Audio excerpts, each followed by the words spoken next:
Last year, నేను చూసుకున్నాను. Last year 2021, 22 కూడా బడ్జెట్ వల్ల అసలు అన్ని అయిపోయినాయి. మనకి యాక్చువల్గా కొత్త క్లాస్ రూమ్స్ కూడా వస్తున్నాయి. వాటిలో ఏమైనా చేయాలని కూడా అనుకుంటున్నాం. కొత్త బిల్డింగ్ కూడా హ్యాండ్ ఓవర్ చేయాలి. 2 months లో హ్యాండ్ ఓవర్ చేస్తారు. ఆ బిల్డింగ్ లో 2 క్లాస్ రూమ్స్ ఉంటాయి. మీరు ఒకసారి పంపించండి. ఓకే.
సార్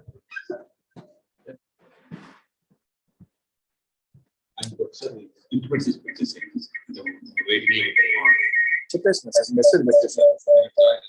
జాయిన్ అయినాడు. పెట్టి 11 o'clock వీసీ బిజీ ఉన్న వేరే ప్రోగ్రామ్ ఉన్నాడు. 11 కానీ పెట్టేసాను. Okay sir. ఓకే.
మొగోళ్ళు ఉండేది వాళ్ళు కనెక్ట్ అయినా ఇది ఉంటుంది సో మొగోళ్ళు పెట్టేస్తాను ఒకటి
Horticulture being professional university, horticulture university being professional university,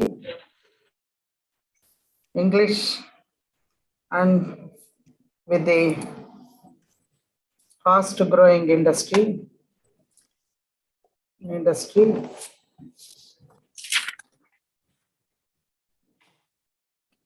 Horticulture. It is important.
వచ్చింది జూమ్ మీటింగ్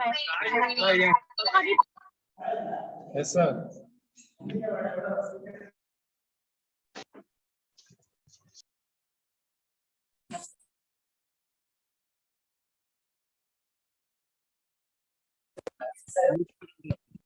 వయసు mobile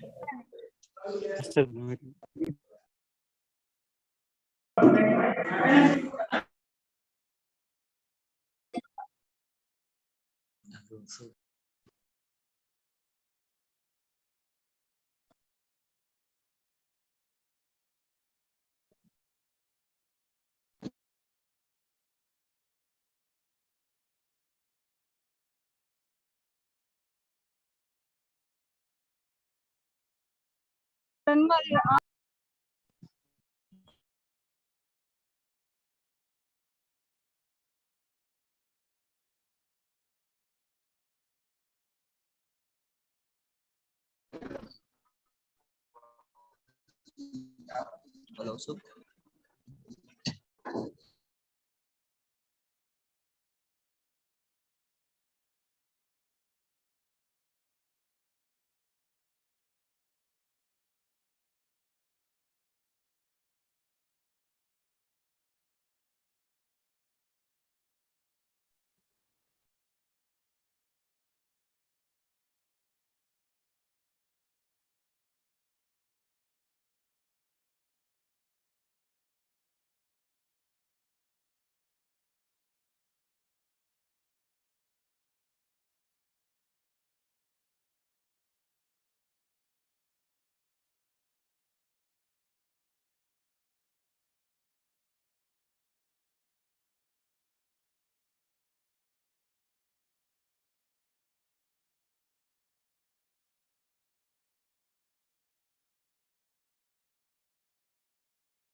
Yeah, can we start?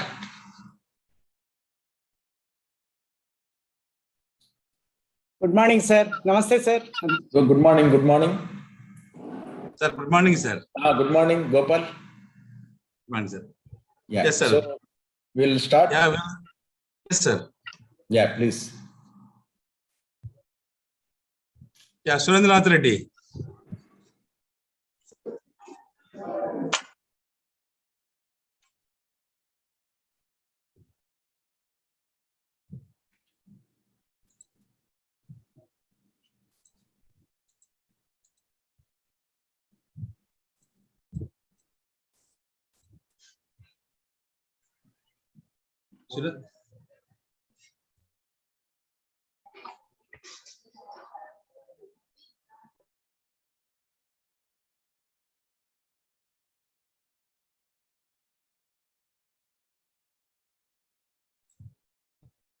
Surendranath Reddy.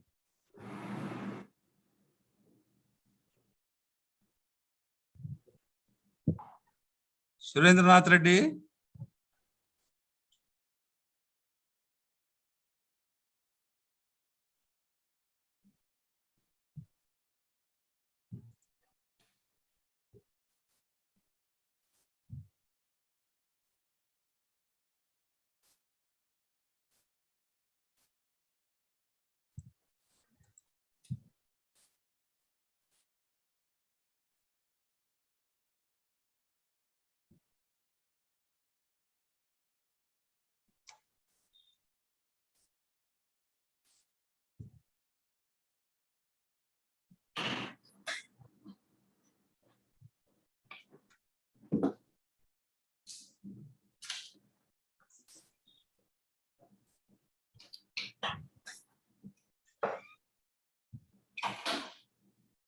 Why? Any problem is there? Yes, sir. 3 days there was no internet, sir. Yesterday it was repaired. And again, today morning also there was a disconnection. And again it was Okay. Shall we start, sir? Okay. Shall we start, sir? Okay. Yes, Surendranath, start. Okay, sir.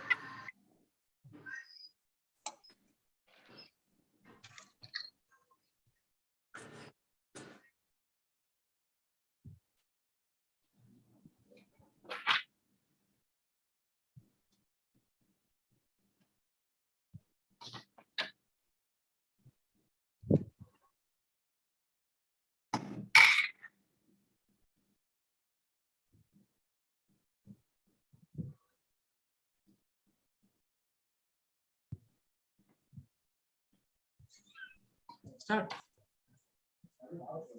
You sit. Yeah. You sit here. Yes, sir. Sir, shall we start, sir? Yeah, please start. That's Surendra already. So thank you very much, sir. Respected Chief Guest, Dr. T. Jankiram Garu, Honorable Vice Chancellor, Dr. YSR Horticulture University, guests of honor for the day, Dr. A. Padmatama Garu, Horticulture, Dr. YSR Horticulture University, Dr. K. Gopal Garu, Associate Dean, College of Horticulture, Anantharajupeta, teaching staff and students of all the colleges. Good morning and warm welcome for the program. The main purpose of conducting a guest lecture on importance of English language is that the languages have been neglected in intermediate with the intention of securing better rank in the MSET, JEE, NEET, and etc. The students have joined the professional course with the same intention by neglecting the languages. But English, I would like to mention at this juncture that English is equally important when compared to the other major subjects of your professional course. So keeping this in our mind, we have decided to conduct a guest lecture on importance of English language. I take this opportunity to thank our Honorable Vice Chancellor, Dr. T. Jankiram Garu, who always focuses on improvement of English language skills for the students. At the same time, our Associate Dean, Dr. K. Gopal Garu, who several times spoke to me about the development of communication skills for the students. And I also take this opportunity to thank all the university officials who have given us immediate permission to conduct such a wonderful program. Now I request the guest of honor, Dr. K. Gopal Garu, Associate Dean, College of Horticulture, Anantharajupeta, to give welcome address. Thank you, sir.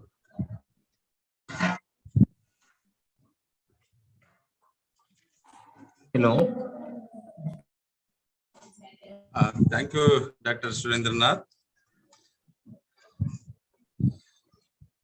Sir, good morning to all the participants. A very good morning to all of you. It's my pleasure. It's my pleasure to extend a cheerful welcome to you all. Your presence makes me very happy on this occasion. Yes, now I am delighted to welcome our Honorable Vice Chancellor, Dr. T. Jankiram sir, who is always supportive for most of the programs. And sir was he was almost following this program for the past few months. Almost we can say 6 to 7 months. Even when I was there as registrar there, he used to tell we need to conduct this kind of programs. So immediately after coming over here, and when he sir visited again, just reminded me to go for this kind of programs. So immediately it was planned as per the directions of our Honorable Vice Chancellor to have guest lectures on English language, especially for our students who come. It will be very useful because the most of the people comes from the Telugu medium in MSET through MSET and also from Horticulture.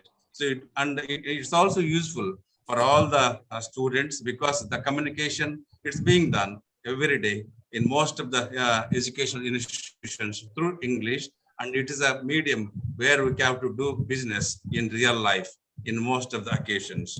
So I thank our Honorable Vice Chancellor for this opportunity, and I welcome once again. Sir, we are always happy. Whatever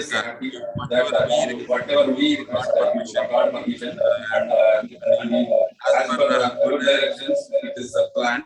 And thank you, sir, for your permission and all the encouragement, and also for making it convenient to participate in this program. Thank you, sir. Now I welcome our Dean of Horticulture, Dr. A.S. Padmatama Madam, who is Dr. Gopal. all the educational programs in all the colleges. And we thank Madam. Madam, welcome you for this program, for your presence here. We are very, very much happy. And all the permissions, whatever we sent for regarding this, we got in time, all the things. And yes, madam, thank you very much. Once again, I welcome for this guest lecture, madam. And now I request our guest speaker, Dr. Jasti Appaswamy, who is Associate Professor in the Center for English Language Studies, University of Hyderabad. Sir, welcome you for this program, and we thank you very much for because of just with one call you accepted our invitation to give this guest lecture. We are very much happy for your presence today, sir. I once again welcome you for this program. I also welcome all the students, staff of our university from a different institution, and also for students and staff from different institutions in the state and in the state. Sir, English language is important in the lives of the students because English, being a global language, has undoubtedly and indirectly become an important aspect in deciding the future of the students in all professional, even non-professional universities. If we talk of higher education programs abroad or even a nationalized course, they are written and taught in English. And any entrance exam today does check a candidate's ability to demonstrate certain levels of proficiency in English language. We live in a connected global world where English is used as the main language for almost every communication. Sir, English is an important for students as it broadens their minds, develops emotional skills, and improves the quality of life by providing job opportunities. I hope all of you enjoy this program and thank you, sir.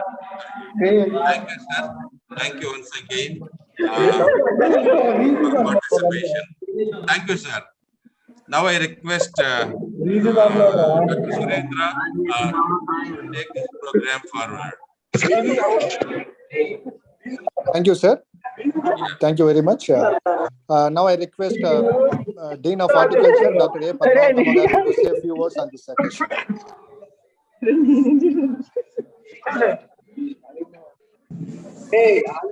Somebody please mute your videos.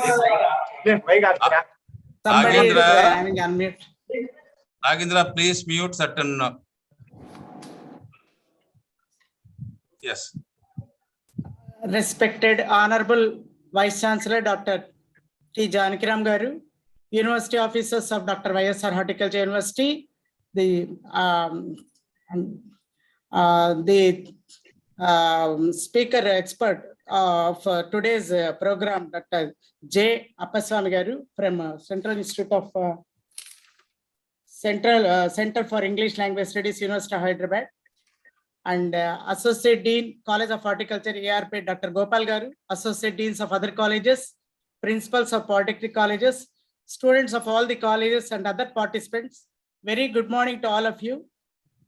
This is, I feel this is the apt platform to give a lecture by an expert from Hyderabad regarding the importance of English in professional colleges.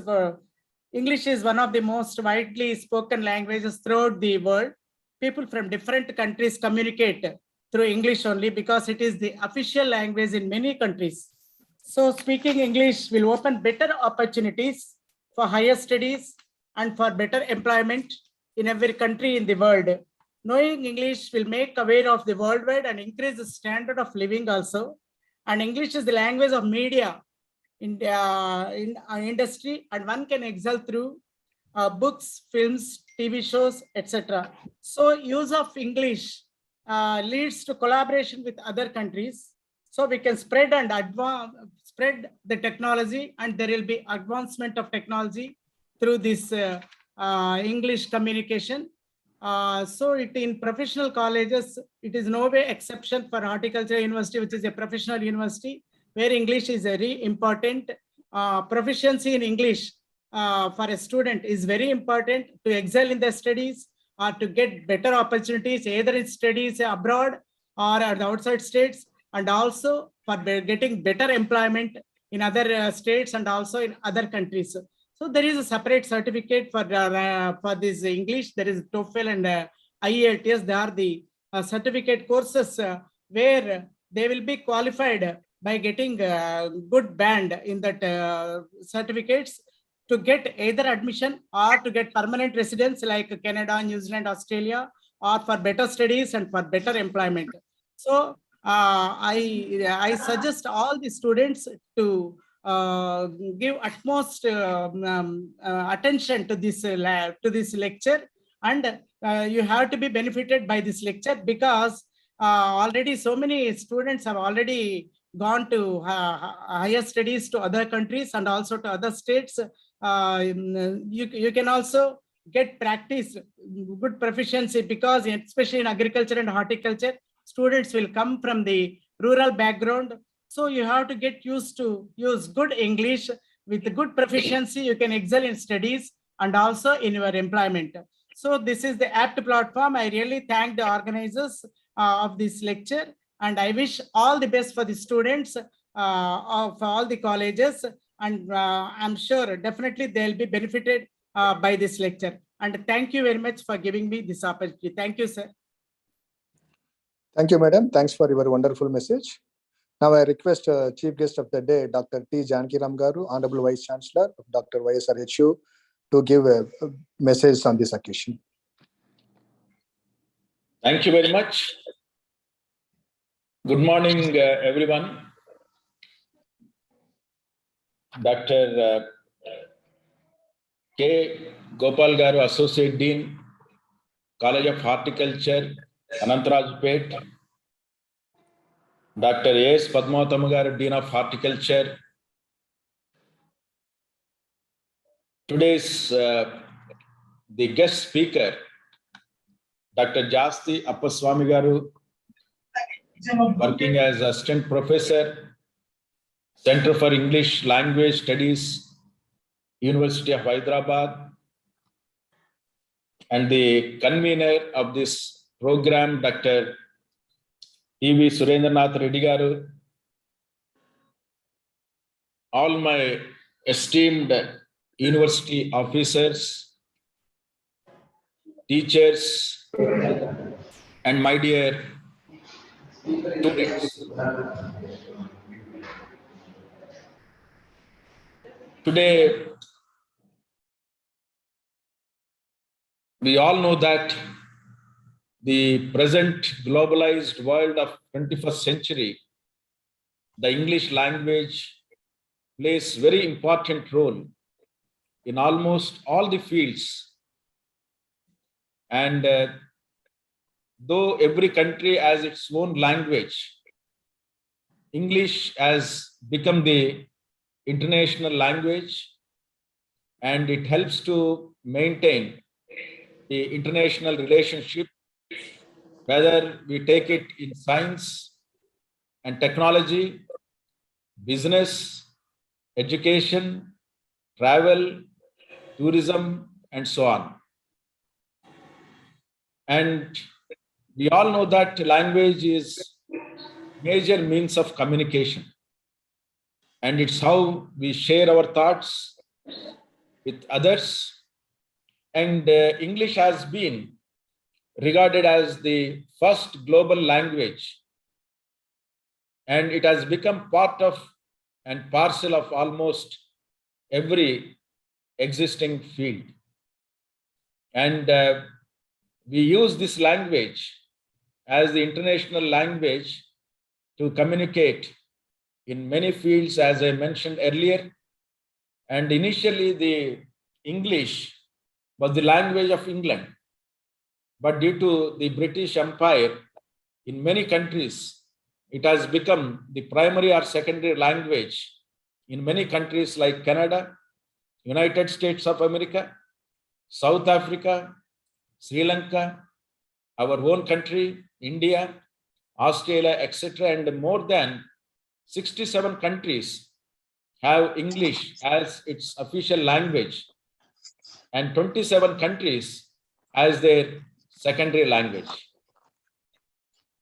And it is official language more than 60 countries. So it helps to break the language barrier.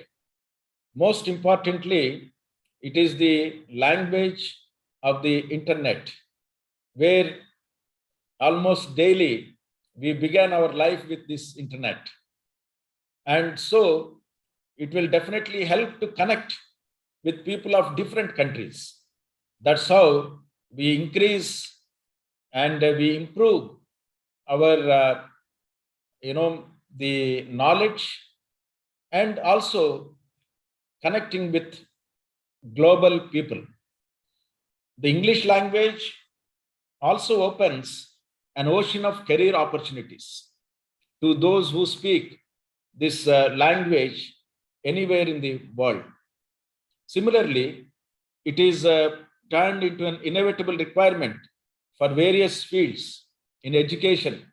For example, if one would like to study abroad, and it is almost mandatory to fulfill the requirement of getting score in TOEFL or IELTS and many other exams.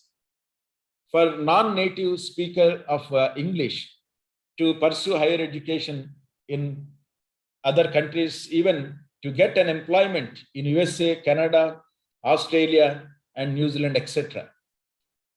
And in the fast evolving world, it is also essential to have this common language platform that we can understand to make best use of information available. As a result, present day English has become a structure of various knowledge ranging from social to political fields. It also helps in getting better opportunities in employment. And most of even the private companies, private institutions, they give a lot of importance for the communication and language skills. That's how Dr. YSR Horticulture University has taken initiative to implement in a more rigorous and to help the students, particularly to improve their communication skills in English language. We have started establishment of 4 English language laboratories in all our colleges, to begin with Venkataramanagudem campus, Anantharajupeta, Chinlatrapi, and also Parvatipuram. I am really happy.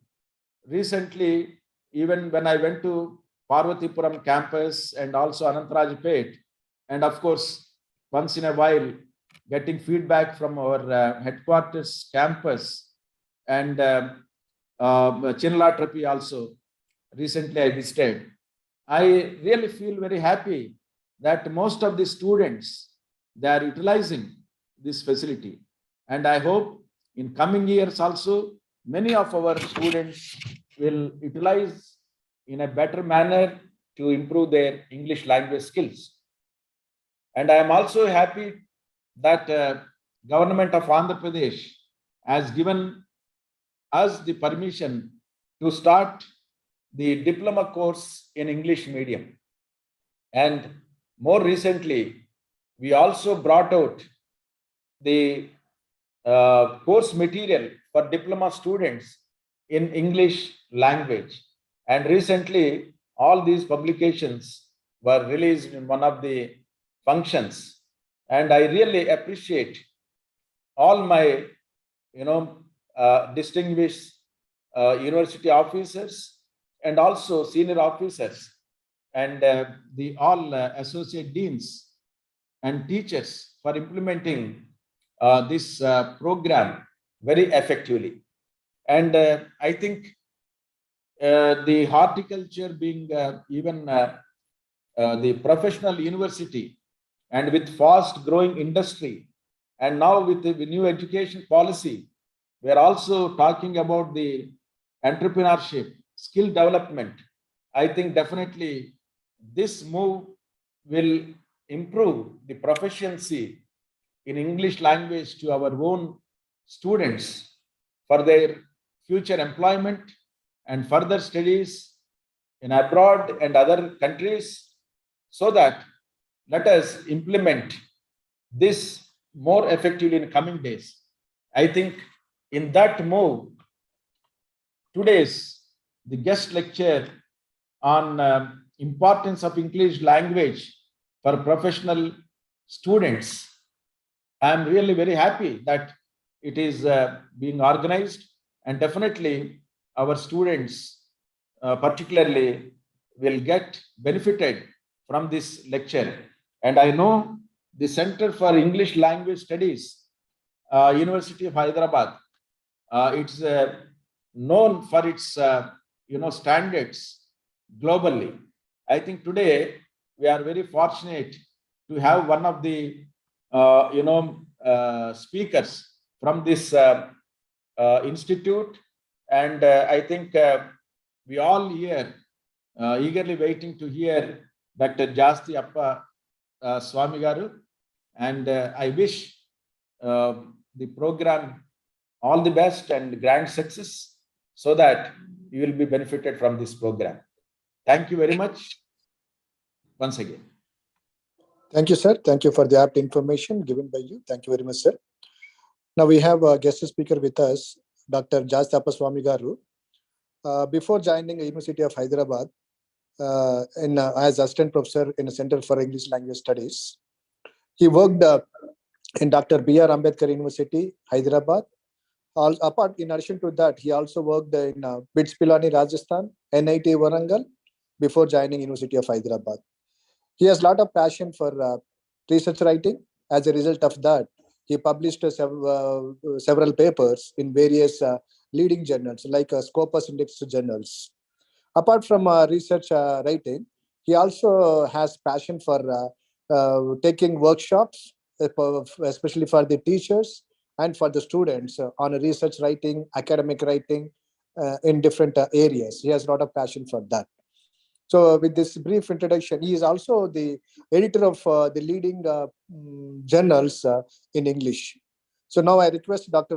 Jastappa Swami Garu to take over and start the lecture. Thank you so much, Dr. Surendranath. Am I audible to everybody? Yes, sir. Yeah. Thank you so much for this wonderful opportunity. I thank Professor Janakram Garu, the Vice Chancellor of this university. Video not seen. Video. I have put on the video. Is it not visible? No. Okay. Let me see, madam. Just a moment. I have actually put on the video. No, your camera, whether you have Okay. just... Yeah, let me adjust it. I think it's not... That's right, yes. Now I think you have to pull it up. Yeah, am I Yes, sir. Yes, sir. Yeah, that's right. Sorry for that inconvenience. Yeah, good morning, everybody. Thank you for this opportunity. And without much ado, let me begin my session. This is the presentation I'm sharing with you. Give me a minute.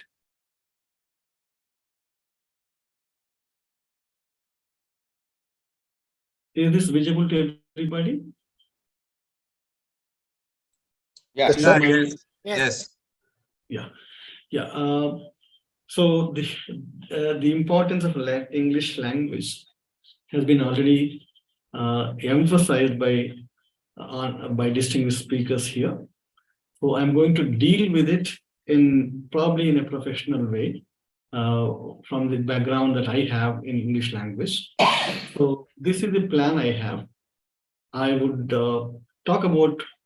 I expect, though I understand this is a large group of audience meeting on a Zoom. I do not know whether it is possible, but I would like participants to respond and interact with me, not necessarily orally, but in chat, if they can respond to the questions that I ask, that will generate certain kind of interest in everybody.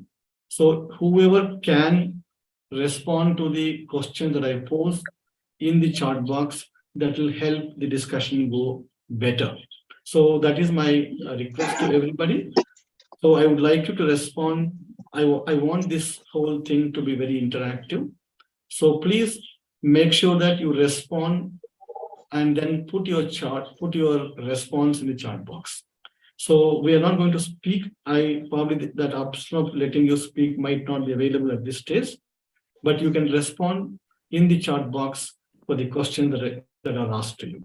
So this is the plan I have. We'll be looking at the idea of language. What is language? Then why English? Is language and communication, or language and communication are the same or the different? If they are different, how different they are? Okay, if they are same, how do we say they are same?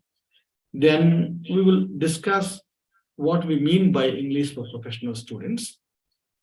Then we will also look at what employers look for when hiring candidates for their organizations.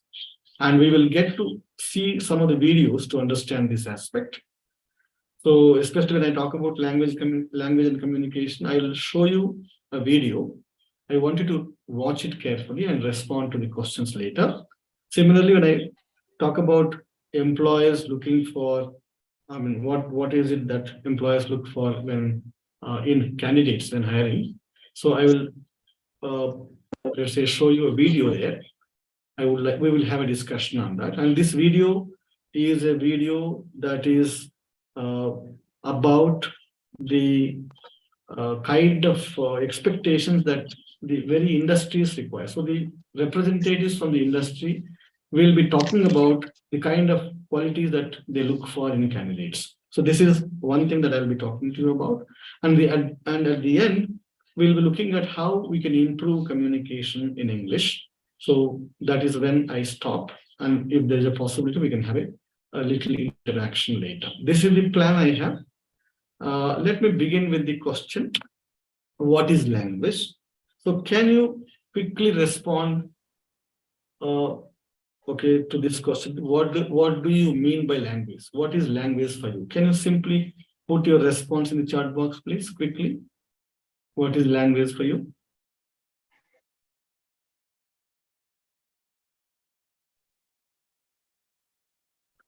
Dr. Surendra Reddy, is it possible? Am I asking something that is not possible here?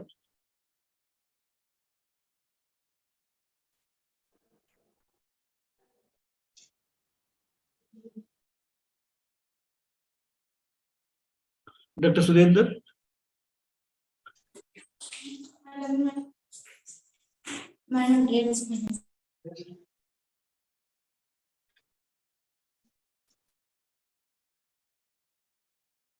So please respond to this question in the chat box.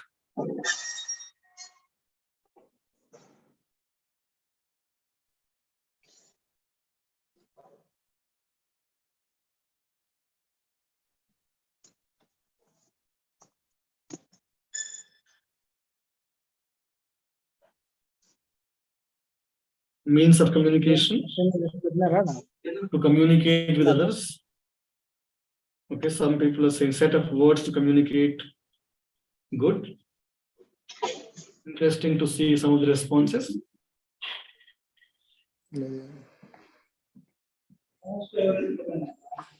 Sir, shall I speak? Do you want me to speak? Hello? Sir. Yeah. Tell me, sir. Yeah, actually, I was saying, I was asking students to respond in the chat box. I hope that is possible, right? Yeah, yes, sir. Yes, sir. Students will give you the questions in chat box. Yeah. Yes. Yeah. Right.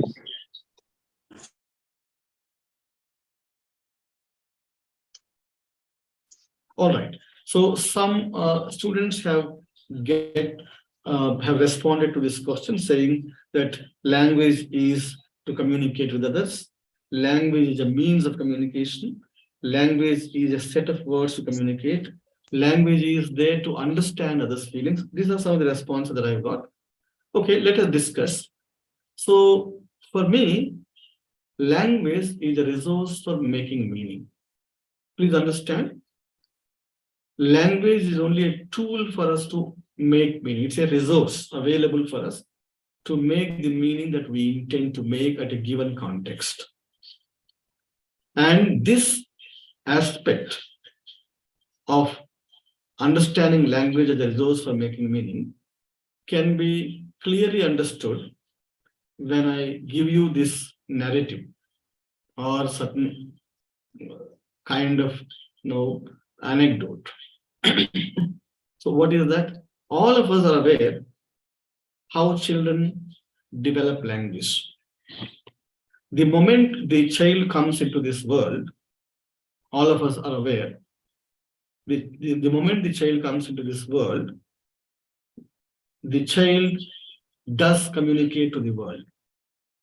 How does the child communicate to the world? Anybody? The child communicates to the world by crying. Okay, the child makes a crying sound. The child might not know what it means, but the people around the child would understand that cry as something that means that the child is alive. The moment the child comes into this world, the child makes a crying sound. This crying sound is interpreted by the people around the child as child being alive. The meaning-making process of language begins from that stage of the child coming into this world. Do you get my point? Now, the child might not know what that sound the child made. Okay, but the people around it will figure out that the child is alive. Suppose the child does not cry, you might question this. Suppose the child does not cry the moment it comes. What do people do? People pinch it, won't they? People pinch it. Why do people pinch it? Pinch the child? In order to know whether the child is alive or not. The moment the caregiver pinches this child, the child perhaps starts crying, which makes the child, the caregiver and people around the child caregiver understand that the child is alive. So the meaning is made the moment the sound is created by the child as soon as the child arrives in this world. From there onwards, the child starts making different kinds of sounds. The child obviously does not know what these sounds mean, but people around it start interpreting these sounds and attributing meanings to them. The child starts to understand that, oh, if I make this sound, this is how these people respond to me. If I make that sound, this is how these people respond to me. So I can play with them. The child starts to understand that, okay, by making these sounds, I'm able to control these people. So let me play with them. Perhaps that is the motivation for the child to learn language as a resource for making meaning. Then after a point of time, the child feels, if I am able to control people around me with so much, with so little language or limited language available with me, or with little sounds available with me, what if I learn the languages of these people who are around me? I might be able to control, I might be able to rule the world. So by ruling these small sounds, I'm able to rule these people. Suppose I rule the entire words in the language, then I would be able to rule the entire world. That is a possible motivation the child might derive from the vicinity in which the meanings are interpreted, from the sounds made by the child. So from there, so these sounds made by the child are proto-language. Please understand all that I'm trying to say, that the motivation for the child to communicate is to make meaning to the people around it. We don't learn a language because there is a language available. We learn a language for the purpose of making meaning to the people around us. Whatever the meaning that we want to communicate, okay, using the resources available in language. So this can be understood from the very child, okay, the moment the child arrives in this world. And the child starts developing language abilities as the child goes from one stage to the other. In fact, if you observe carefully, this is what we observe in the child. What do we do when the child grows? The moment the child, let's say, attains, say, age 3 or age 4, these days especially, what do we do? By age 3, the child would have gained more or less a good sense of knowledge. The child is able to communicate. But the kind of communication that is happening when the child is making is only everyday language. This is the language that is spoken in everyday context is what the child is capable of using. So then the parents realize that the child must go to school.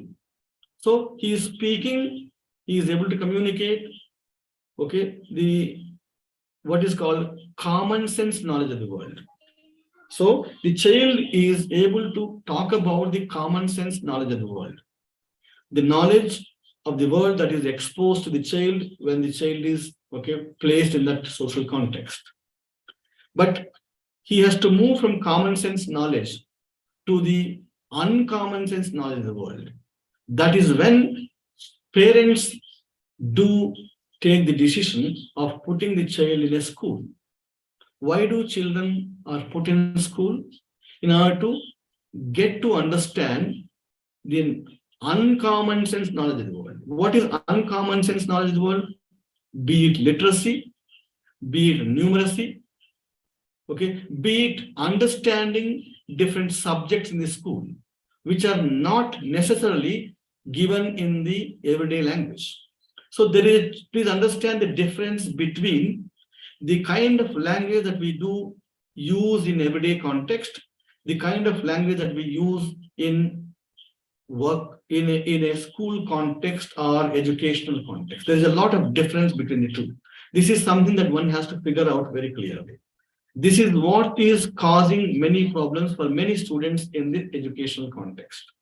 They are not able to cope with the transition of moving from transition from common sense knowledge to the uncommon sense knowledge, from moving from everyday language to the scientific language. What is learned in the school context is, okay, getting to understand how to read, getting to understand how to write, getting to understand to use the language of each subject. Mathematics has its own language.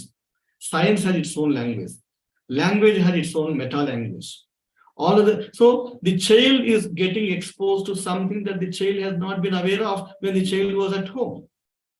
So that is the reason why the child is, okay, put in school in order to let the child understand how, okay, the other world which is not exposed to the child behaves. And this knowledge is necessary for the child to be able to cope with the reality of the world when the child grows up. This is an important phase in everybody's life. And this, okay, ability to cope with this everyday language and scientific language is something that determines the success of many of our lives, in fact. So this is something, okay, that we need to figure out. So here, it's important for us to understand that language is simply a resource for making meaning. It's a resource for making meaning. When we are using the resource for making meaning, we are also using other conventions that go in a given context. So in a given culture, there are certain conventions.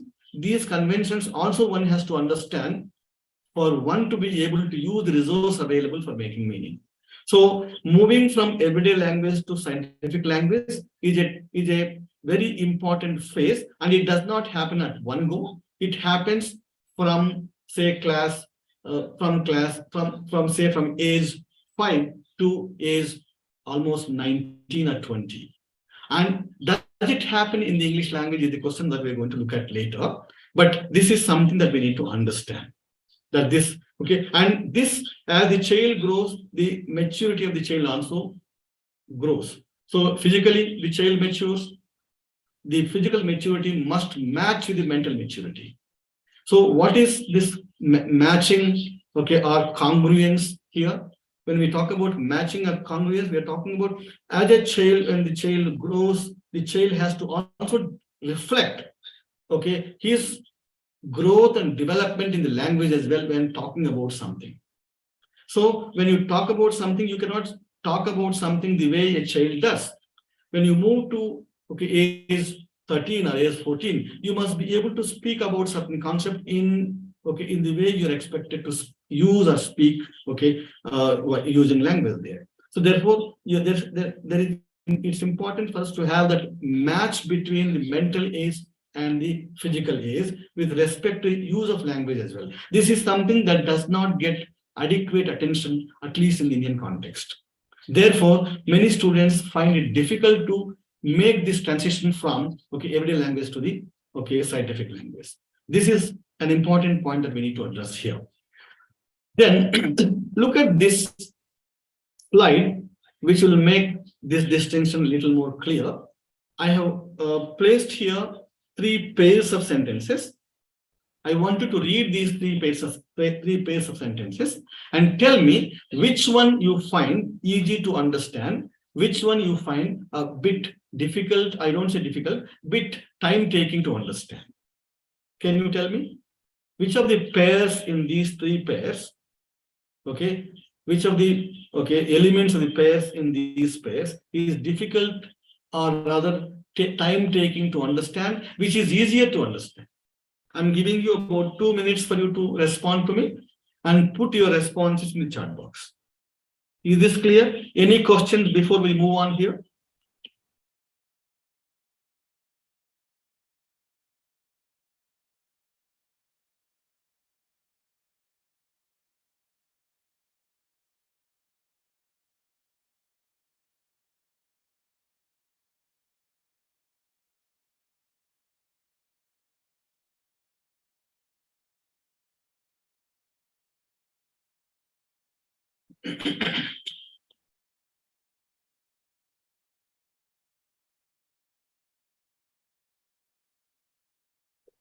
I'm looking for your responses in the chat box. Okay, somebody said 1 is easy to read. I think Anantharajupeta, students from Anantharajupeta are responding that 1 is easy to read.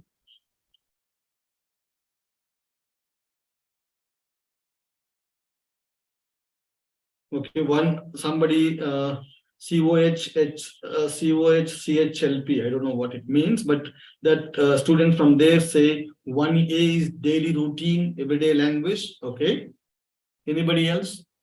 I'm happy to see your responses. That means you are engaging with what I'm saying. Very, very, I appreciate your attention.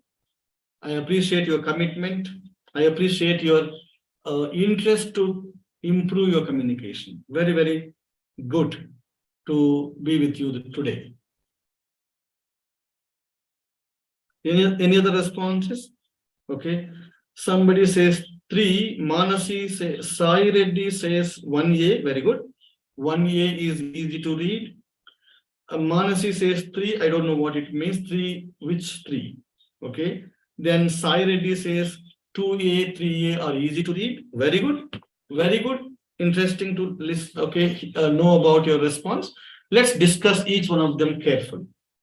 Why do we say all ones or all A's?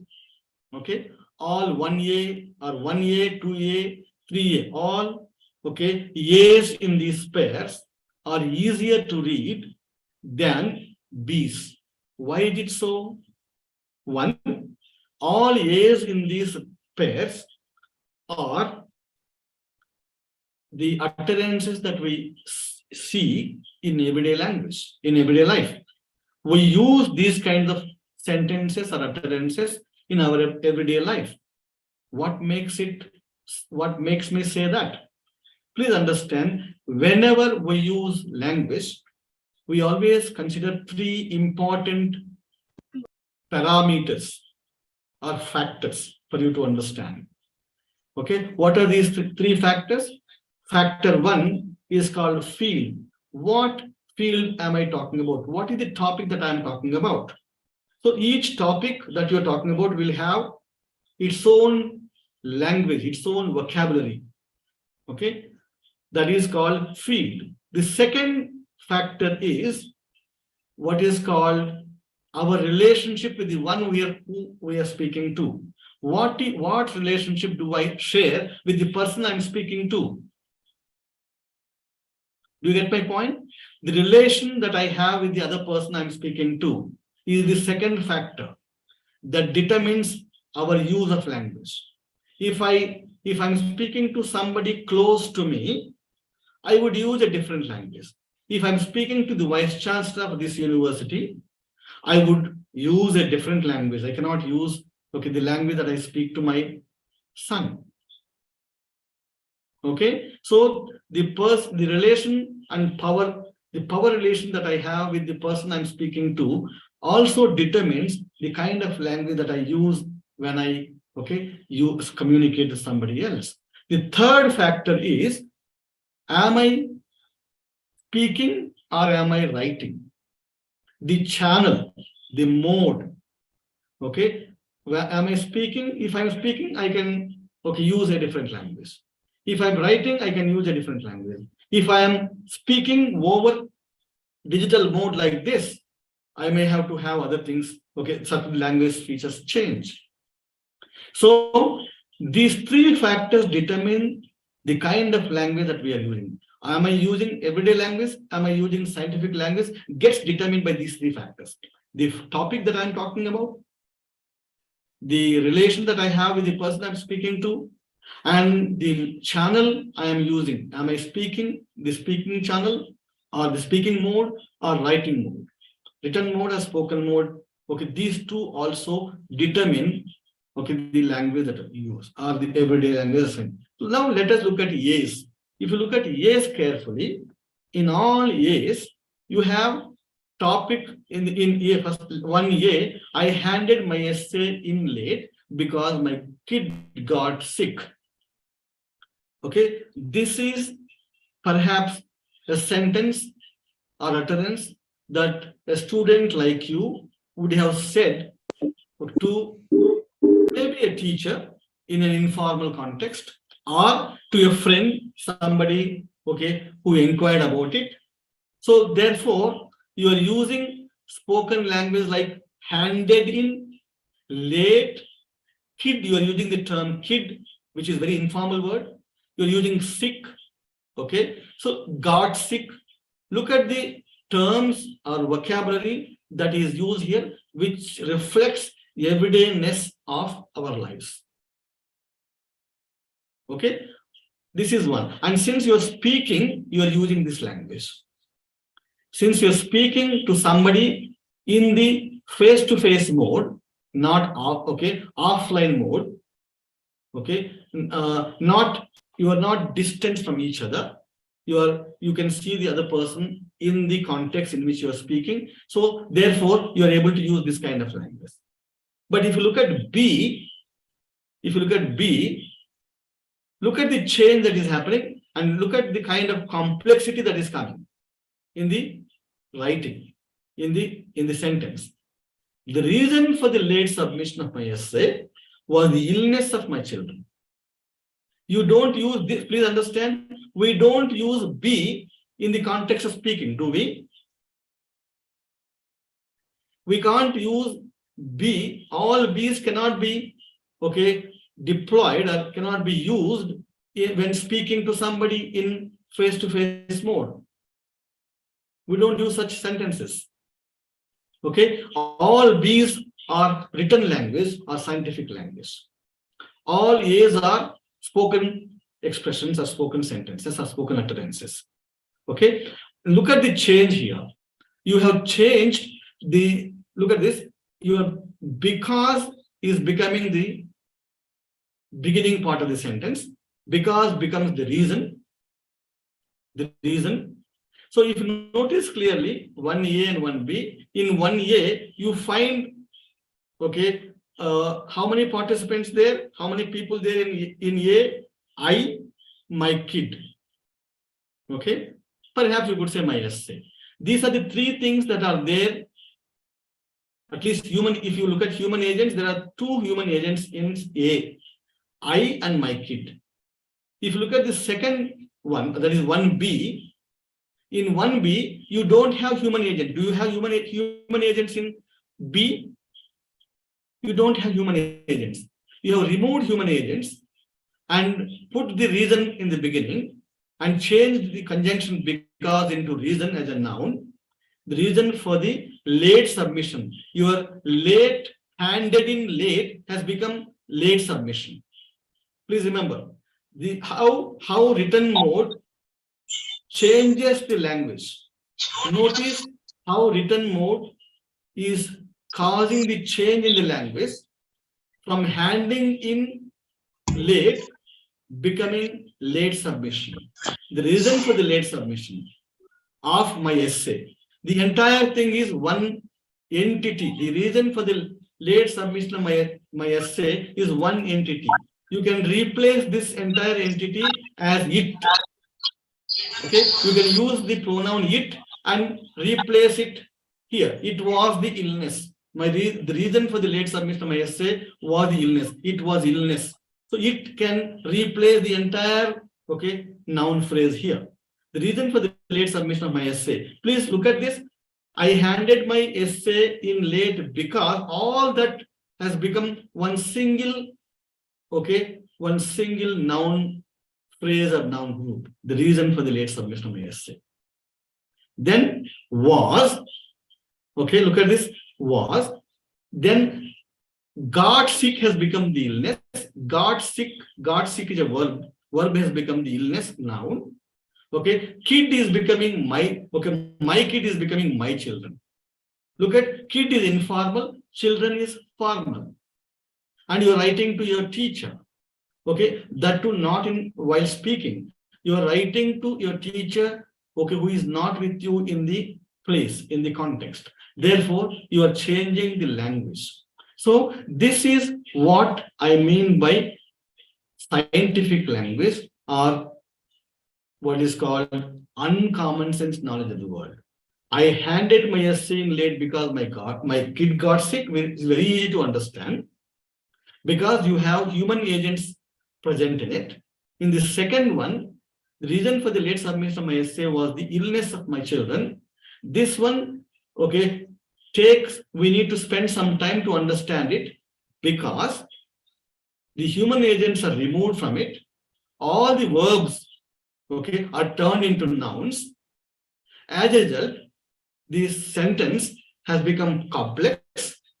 Complex not in terms of the structure of the sentence, but complex in terms of the idea.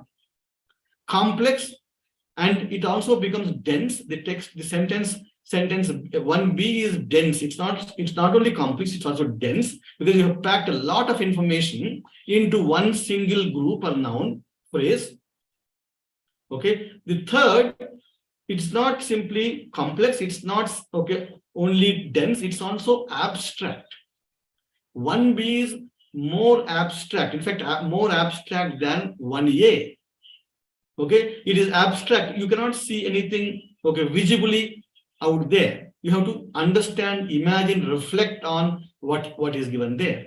So complexity, density, and abstraction are the features of what we call scientific writing that you as a student of professional colleges must learn to understand and, okay, imbibe in your own ability to write. Unless you bring in such a, okay, such an ability in your own writing, you will not be able to communicate well either in the scientific context or in the professional college that you are studying now.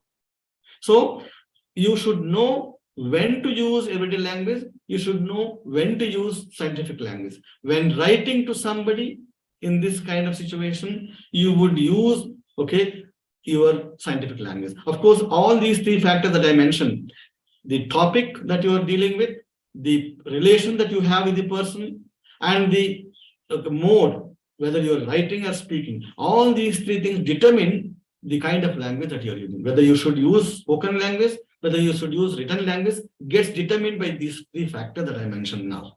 Same goes with 2A and 2B, 3A and 3B as well. Okay, 2A is simple to understand because jobs are more complex. Programs to train people will take longer. Very easy to understand. But look at the second, 2B.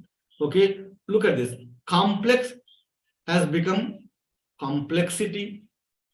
More has become increased. The increased complexity, jobs have become tasks. The increased complexity of tasks, right? Look at this. Because has become will lead to, a conjunction has become a verb, will lead to, okay? Take longer has become extension. Okay, train people has become training program. Programs to train people have become training programs. Look at the changes that have taken place because you're changing the mode, your relation with the other person you are using, communicating with is changing because you are not very close to each other.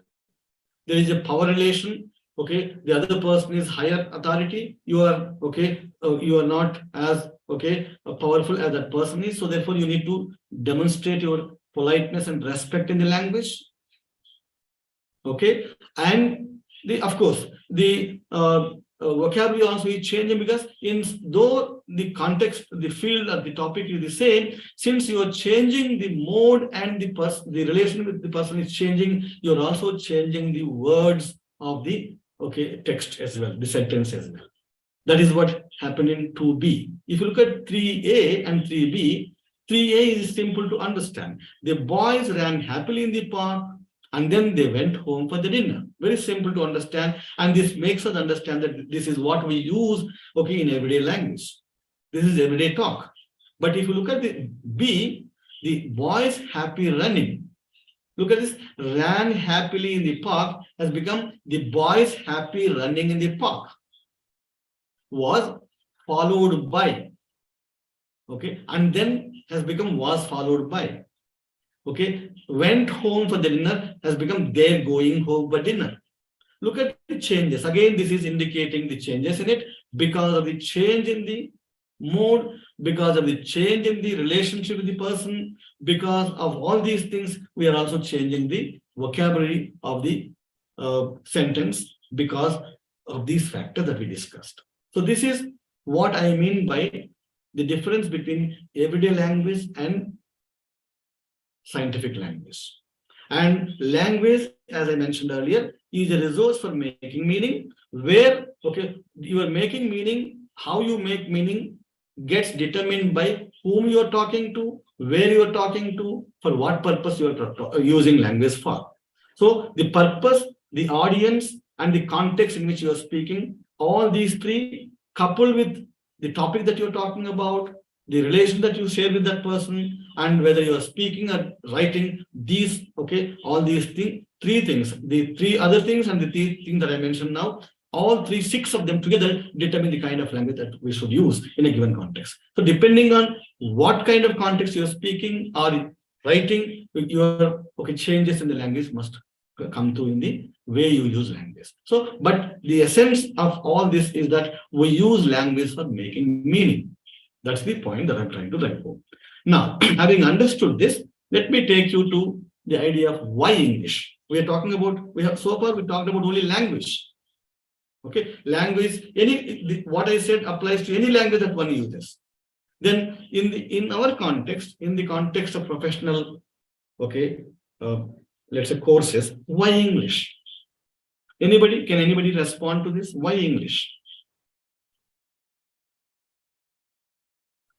Why should we use English? Can you respond in the chat box, please?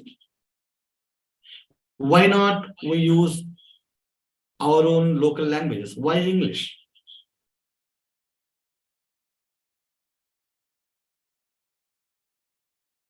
In higher education, why is English so prevalent?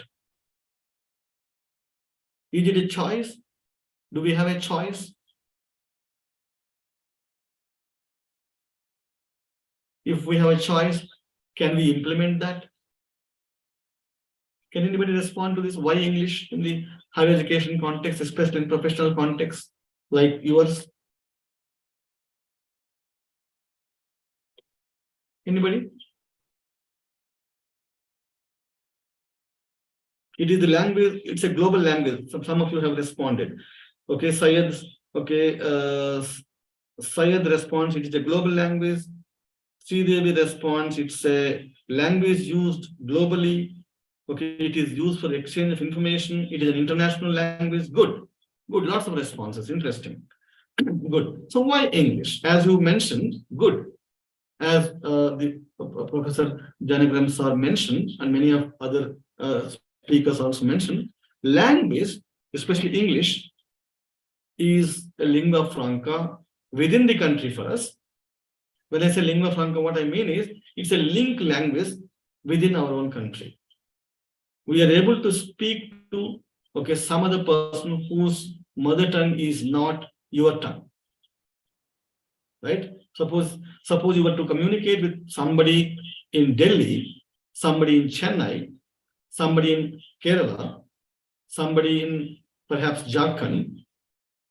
Suppose you don't know Hindi, it might be the case with many of us in the southern India. So the medium of communication with them in that context happens to be English. Okay, so within the country, we are able to connect to each other. We are able to connect to one another through the English language. Okay, that is there in our country. Okay, English is what connects us with the rest of the country in this. Okay, in this way. So English, in that sense, is a lingua franca within the country. Okay, before we go to global nature of English, let us discuss why English has become a local lingua franca for us. We have a colonial background. Okay, we have a colonial history. Since our country has been colonized by somebody like British people, their language has been here with us for over 300 years or so, and English was the medium of instruction when English was introduced when they ruled us, and when they left, and that is also as a result of which that same language that was taught to us by the English people was the one we used as a weapon to fight against them and guard the freedom from them. We used the same language in order to fight back with the empire, and we were able to get our independence. So the language, though English people left us, English remained in the country. In fact, it is the English that remained in English which made us globally highly resourceful to everybody.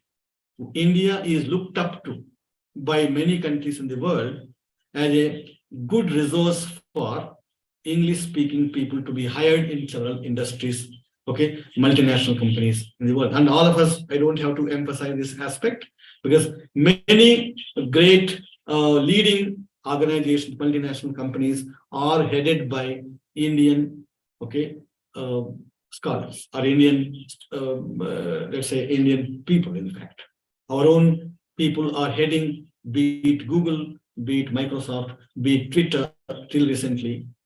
All these have been headed by, in fact, several others as well. So look at the potential, look at the, let's say, rich resource that we have. English is not as difficult as some of us might think. And these are the people who are motivation for us, who are inspiration for us, to say that we can also pick up the language, we can also learn language like them. If Nadirullah could, become the CEO of Microsoft company, if, Agarwal was the CEO of, what is called Twitter, or any of these Google CEO, all these people, okay, may not have as okay great background that many of us think. Perhaps Nadella might have. I'm not very sure of the Google CEO. So I'm trying to point out that language has no barriers. Anybody can learn, provided that person puts in the effort required for learning language. Okay, language is something that cannot be learned overnight, or as many people okay outside advertise for commercial purposes in 6 months' time. You might be able to get a sense of language, okay, and may be able to use functional purposes by spending about 6 months' time. But if you want to operate in the English language for professional purposes, I don't think 6 months orientation for you is enough. Therefore, Surendranath Reddy has been okay continuously asking and talking about the importance of English in professional context. The need for okay English in the professional colleges is, especially in universities like US, it's highly okay important, and I don't think one needs to talk about the importance. The need that is to be emphasized here is how do we develop, having realized the importance of English, how do we develop this skill in our students so that our students would go around the world and make our country proud with the resources that they have in English language. And our country is already known and renowned for English-speaking people in this country. And many countries, okay, many people look up to this country for hiring people, and this is a fact established already. So why not we also become such a resourceful, okay, a pool of people for the world, for us to serve the world, and for us to be resourceful to the world? I think that is a point that needs to be taken serious, I hope. And Surendranath's effort, okay, to have such sessions of this kind, and to have many perhaps programs to happen to train students, okay, and then develop their proficiency in the language would probably fructify in the course of time. This is my hope and wish in the course of time in this university. And okay, second, English, as I mentioned, has a colonial history, therefore we have this. And interestingly, in India, English also is the medium of instruction in higher education. So since English has become the medium of instruction in higher education, it is not simply okay possible for us to say, okay, I can manage somehow. If you can, okay, if you have this attitude of managing somehow, perhaps you will not be able to go much farther. If you want to go farther in your life, if you want to have beautiful life, okay, shaped for yourself, then it's important for you to also hone your English communication skills. Okay, and nowadays, despite the efforts of the system, the university that we have here, you at your personal level, you have several things available at your fingertips. Technology at your fingertips. Why not make use of the technology available for you to hone your communication skills? Don't simply depend on the system. System can do only so much. Okay, it is you as an individual, okay, as a student, who should put in the effort. The system can only give you some resource. It is you who has to put that resource to a great use, and it is you who has to put many resources, okay, to find many resources available to us, okay, around us everywhere. Okay, create your own groups of, okay, for communicating in English. Don't shy away from communicating in English. Okay, so probably to give you, since it appears to be the right occasion, let me also talk to you about this. My own, I mean, I'm not saying that I'm great, but just to give you an example of my own, let's say, my own whatever evolution, okay, as a teacher of English, okay, is perhaps an example for you to understand how one can grow in life. Okay, I have come from a very agrarian background, like many of you. Okay, so my parents were farmers. I'm being very honest with you. Okay, and I have not been exposed to English till my master's in English. I studied English, okay, I studied in Telugu medium colleges till my undergraduation. But I had interest in the English language right from my childhood, though I did not have opportunities to study that the way others have done, perhaps. But my interest in the English language right from my childhood had made me read so many things, though I did not understand all of them very well at that point, at those stages in my life. But my continuous effort to understand those things had made me go for MA English. Okay, I did my MA English. Okay, I did not stop at doing MA English and stay. I did my MA English in Anantharajupeta SK University. Of course, it's getting recorded. I know it, but I'm giving you my story because it might help you understand how one can grow from there. Okay, so I studied in SK University Anantharajupeta. I stayed only for 2 years there. But the moment I finished my master's there, I felt that I must get out of this place to a place where English gets spoken. So I came to Hyderabad. Okay, the first thing that I felt was I must work in a school. I started working in a school. Okay, I worked for a year. Okay, I learned language while teaching students. In fact, that's why teacher is somebody who learns twice from teaching. Because you read, you understand, you reflect on it, you need to deliver it to the students. So you learn twice all the time. Teaching is twice learning, in fact. Okay, then I took the entrance examination for CFL. It used to be called earlier CFL, now it is FLU. I joined CFL for my PGDT program. It's a competitive course. You have to compete with students at the national level. By the grace of God, I was able to clear the test and I got the admission there. I did my PGDT there for a year. Then I quit the place and I said I must do a PhD program. Okay, I joined Usman University for PhD. I finished my PhD. While doing PhD, I always took interest in developing my own language skills. Okay, associated myself with Ambedkar Open University. Became part of the revision of the course materials and launching the master's program in English.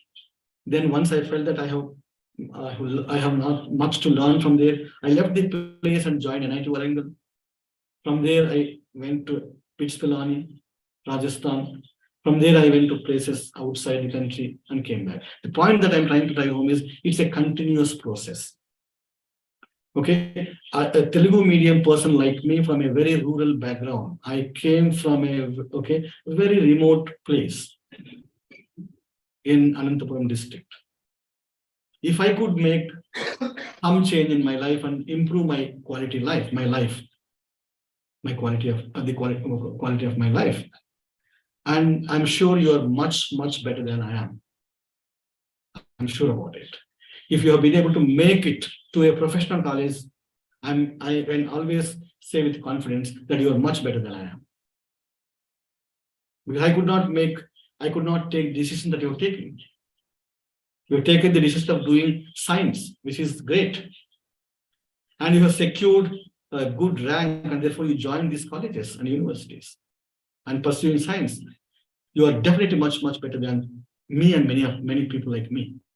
So you have the potential in you, but do you have the grit and will and perseverance to study and improve the quality of life by improving your communication skills in English? Do you have the grit? Do you have the willingness to work for it? If you have, you can change. So the tool is in you. The tool is in your hand. Okay, whether you want to make your life or not make your life is your decision. And at this stage, I don't have to praise English language. English happened to be the language that seems to hold power at this stage. Okay, therefore, in order to survive in this competitive cutthroat competition, it's important for us to hone this, to tame this language, to tame this language and have the command of this language, to be able to survive in this world, to be able to progress in this world. Okay, so English is not great. English is in fact the wretched language. It's in fact it has no, system. I don't see any systematicity in it at all. When you compare it to the languages that we speak in our own context, but it attained its power, the power that it has now. As a result, we have to learn if we have to progress. Okay, of course, there are people who have progressed despite or without having English knowledge. For example, people from Japan. But I don't know whether we have such a situation in India, because we have a colonial history. English is the medium of instruction for us. So we have to pick up, we have to learn, we have to, tame the language. So that is about, language being a link language. So if you learn the language, if you gain command of the language, how do you gain command of the language?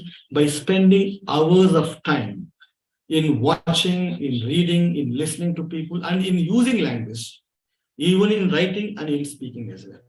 And do not be afraid of, please don't be afraid of making mistakes. It is through mistakes that we learn. Don't shy away. Don't worry about others' criticism. Those who criticize you now are the ones who will praise you later, appreciate you later. So don't worry about the people around you who might criticize you. Those critics are good for you. Gain confidence, keep speaking. Even though you speak broken language, it doesn't matter. That's how one, starts learning. Every one of us has begun our careers like that.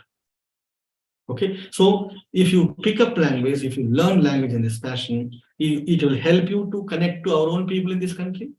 It will also help us to connect to the entire world, because the entire world is looking for you to get hired. So therefore, it's a global language. It's an international language. It's a language of community. It's a language of, linking people across the, geographical boundaries. And as I said, it's also meaning of instruction and education in our context. And as I also said, English is the tool or instrument for us to move from the state that we are in to the state that we wish to move. So English is the tool. Use this tool to move from the state that you are in to the state that you wish to be. So therefore, it's important for us to tame this shrewd called language, especially English language in this context. So these are the reasons why we need to learn English, and these are the reasons why that make us learn English. Because one, it is a global language, and it's also a language that connects people within the country, and it happened to be the medium of instruction in our context. And we also associate this language with upward mobility. If we want to move in the ladder of success, this is the tool with which we can move. We can clamber this ladder. Then when this is there, why not we learn? Then let's move on to next. This is a video that I'm going to share with you. I want you to watch this carefully. And I'm making a distinction. I wanted to make a distinction between language and communication. Are they same or are they different? Before, you watch this video and tell me later. Language and communication, are they same or are they different? Watch this video. I'm playing for you. Give me a minute. I don't know whether it works here, but let me play it from the context.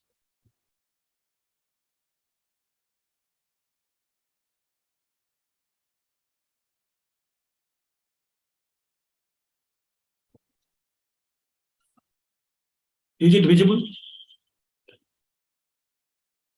Can you hear?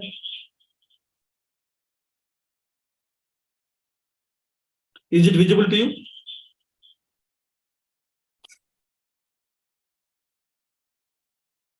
Are you able to see this? No, sir. Oh, okay. Just a moment. Is it possible for you to play it at your end if I share this link with you? Yes, sir. Okay, sir. We'll try our best. Yeah, I will share the link with you. Just give me a minute.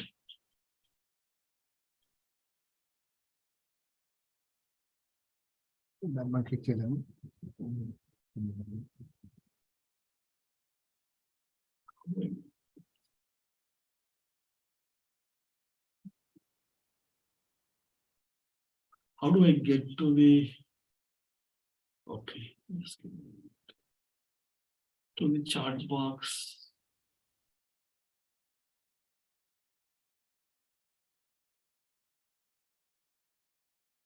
Sorry, not able to navigate this.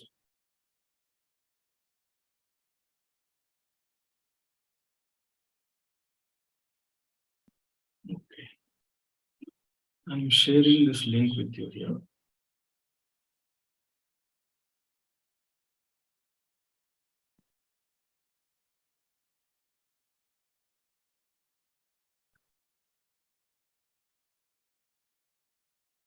Please, can you play this to the students, please? Did you get the link? We got the link, sir, but I don't think we can play it on the screen. Oh, you can't play it. Okay. Actually, it has to be pasted in the Google bar, search bar.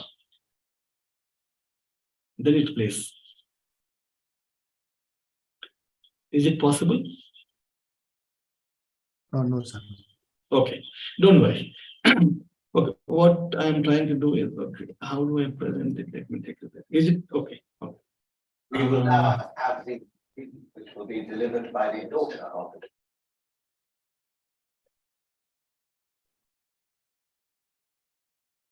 How do I get back to my original? I'm not able to do that.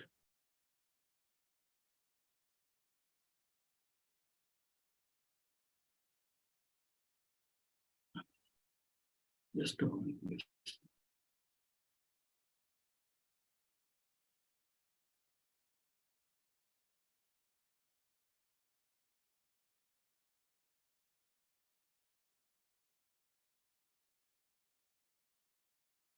I'm sorry for this inconvenience. I am not able to return to my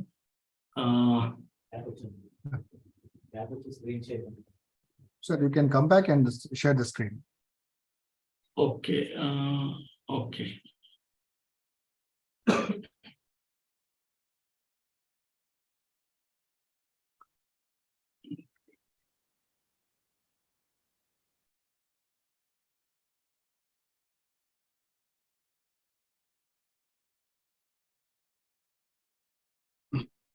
Is it fine now?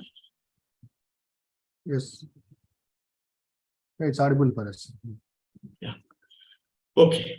In this video, what is shown is there was a funeral ceremony taking place, and this funeral ceremony was being, let's say, performed by a church priest. In fact, the church priest happened to be an English teacher as well. So, in the English culture, when funeral ceremony takes place, the people close to the person who is dead tend to speak. Actually, they make a funeral speech. So, see, the daughter of the deceased was asked to speak by the church priest. When she was speaking,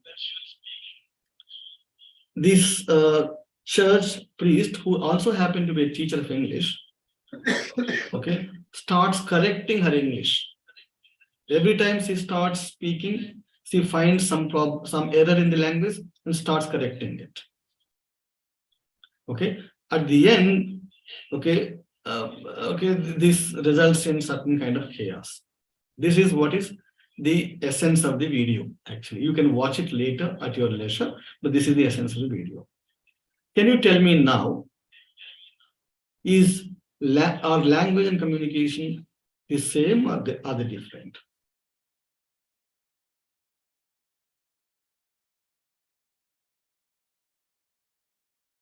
Do you get me? Is my question clear?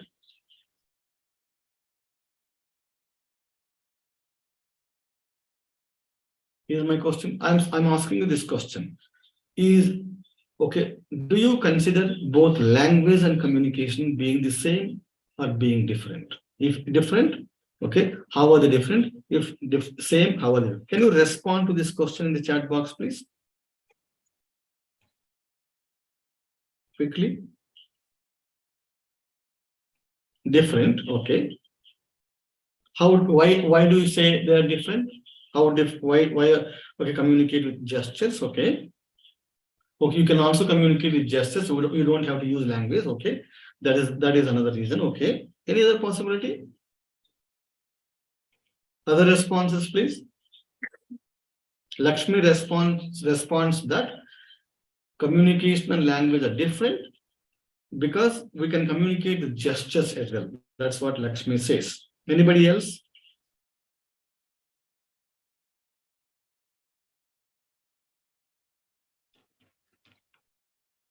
Okay. The point that I'm trying to drive home is this, to this, okay, slide, through this video, is that if you simply know English,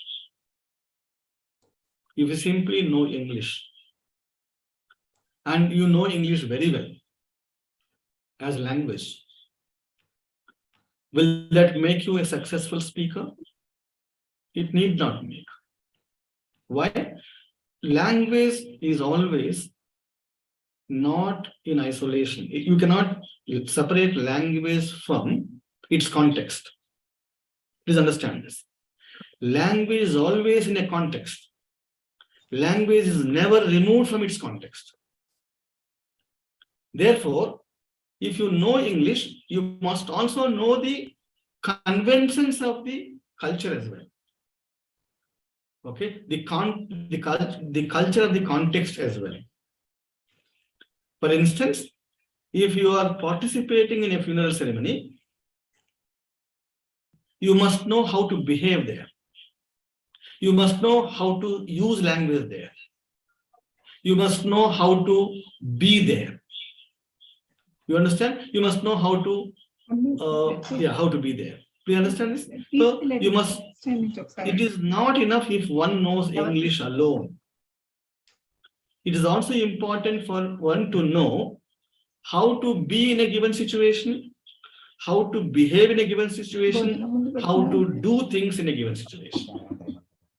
Okay, in this context, what happens? The church priest knows English pretty well, but that fellow doesn't know how to behave in that context. That is a very serious, sober, context. And in such a sober, serious context, grieving context, you cannot start correcting somebody's English. Okay, she is in pain. She has lost her father, and she is expressing her emotion about her father. Okay, she is talking about the good that her father has spread when he was alive. Okay, and when this person was speaking, the priest who is conducting this ceremony cannot afford to start correcting her English. Okay, so this is an odd behavior which is not expected, but this is not there in the English language. It is there in the context and culture.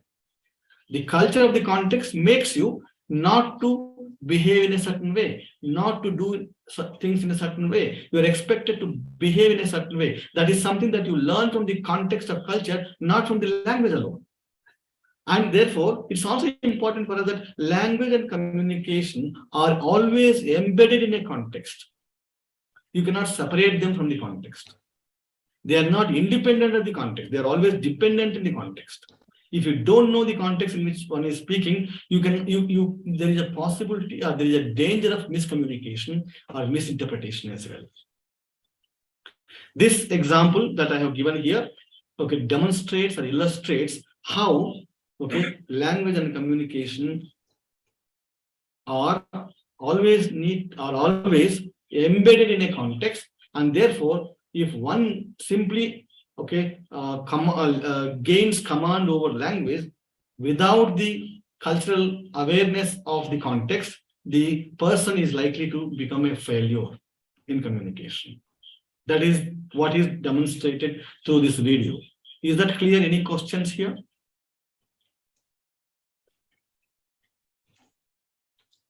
Can I go ahead? Good. Language is a tool for communication.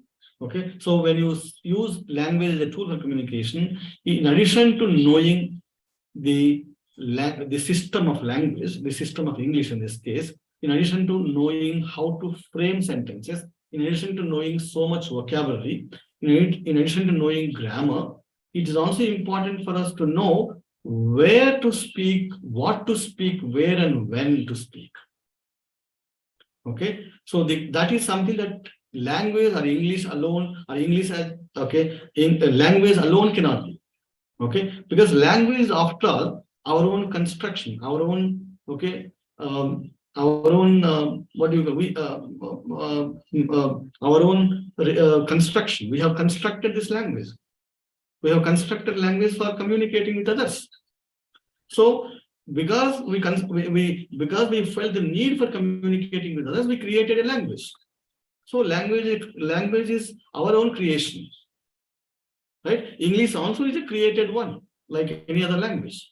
There's nothing great in it.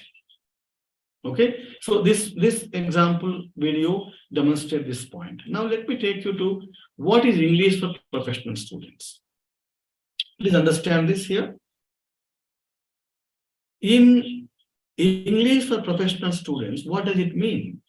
One, using language, using English in accordance with the disciplinary expectations. For example, you are studying, something to do with maybe anatomy of a plant. If you're studying a subject called anatomy of a plant has its own language, its own English. Okay, so you must always use English in accordance with the kind of subject that you are studying. Where do you get the language from? You get the language from the very subject that you are reading, from the lecture that you listen in the classroom, from the books that you have. You get the language of the subject. It's not just the language that you get. You also get to understand how you need to do certain things in the discipline. Okay, so for instance, you might define something. You might describe probably life cycle of a plant. Okay, you must know how it is done. So, and each discipline has its own ways of doing. They need not the ways of doing need not be the same across discipline. There may be some certain variation. Therefore, it's important for us to use language as is expected in that discipline, and your teacher or your instructor, your professor is the one who will give you how that is done. So therefore, consult your professor how language gets used in a given discipline. That is one. Second, when you write something maybe as an answer to a question in the examination, or when you write an assignment to some instruction that your teacher has given, or when you write a thesis or a project report, it's important for us to have a cohesion and coherence in the text. This is also something that goes with English for professional students. Okay, a professional student should know how to combine sentences, how to combine ideas and make meaning in a cohesive manner, and make the reader understand what you are saying clearly. This is what is called cohesion and coherence. This is another aspect that that goes under English for professional students. The third one is knowing how to define a concept or a term. Okay, in your discipline, you have several things to define. How do you define photosynthesis? Do you define photosynthesis as given in the textbook, simply by heart? Okay, commit that to your memory and simply go and vomit there in the examination, reproduce it in the examination as given in the textbook? Or would you understand it, think about it and put it in your own words in the examination, but it has the structure of a definition? This is something that you must understand and learn to define as a student a professional program. And also being able to describe a process, the life cycle of a plant. Similarly, being able to even classify, because most of the sciences, okay, you need to classify so many things. Classification is an important aspect of sciences. In addition to this, explanation is one of the important, okay, ways of demonstrating your understanding of a given concept. How do you explain? That is also an important aspect of professional communication in your context. Okay, these are some of the things that we will examine a little closely. I do not know we have time. Look at this.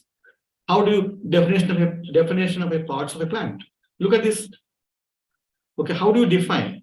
When you define parts of a plant, first you name the plant, you name the parts of the plant, you state the class these parts belong to, then you describe their function. These are the three things that make up the definition of a concept in your discipline. Okay, first name the parts of a plant, state the class or group or category to which these parts of the plant belong. Then you describe the function of these parts of the plant. Look at this example here. Name is root hairs. Okay, the category to which these root hairs belong, okay, is parts of a plant. Then function, what is the function of these root hairs? Root hairs absorb water and minerals from the soil. These are the three things, okay, that will help you define. How do you define them? The root hairs are the parts of a plant which absorb water and minerals from the soil. This is how you define. You have the root hairs, that is the name, the parts of a plant, that is the class to which the root hairs belong, which absorbs water and minerals from the soil, are, okay, is the function that these parts do. You are describing the function. So there are three things here. Okay, the term that you're defining, the category to which it belongs, the third is the distinguishing feature. You are giving the distinguishing feature in terms of the function. This is the macro structure of a definition. Okay, if you have to learn the language of the definitions, then you would understand this.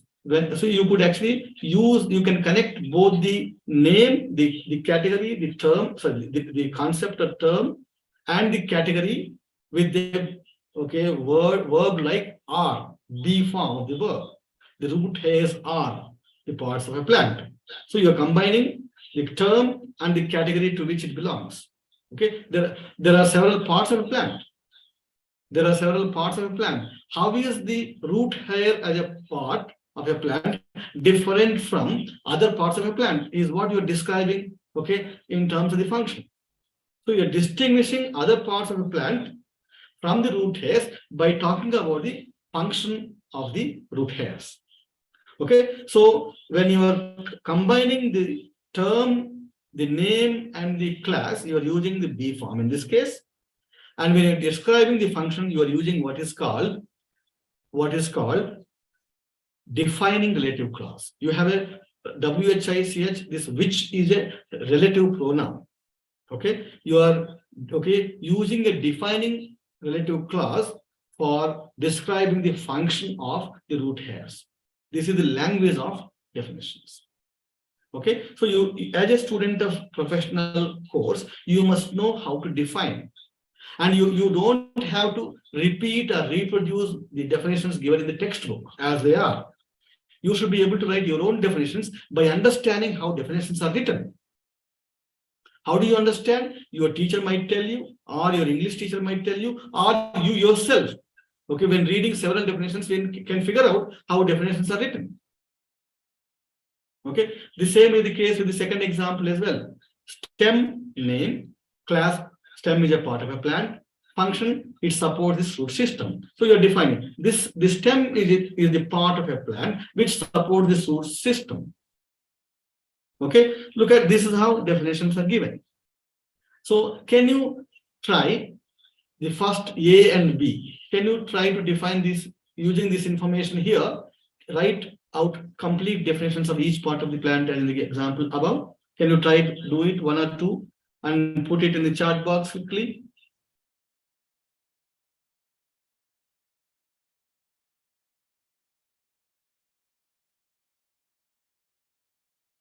Okay, I can help you with one.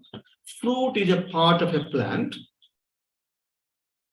that protects the ripened or matured ovaries, stamens. So, ovary, sorry. So I don't know. See, I am a language person, so I don't know your subject.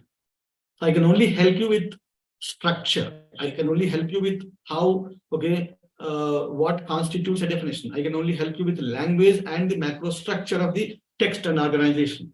It is you who has to bring the knowledge of the subject. Okay, same in the case with second one. Stamens are parts of a flower that produce the male sex cells or spermatia.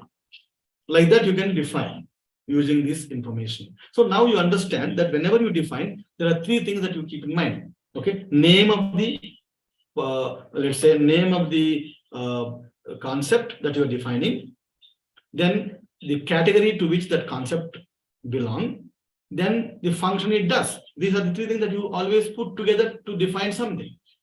And you have the language. Language is when you want to put together the name and the concept, the concept and the class, you use D form.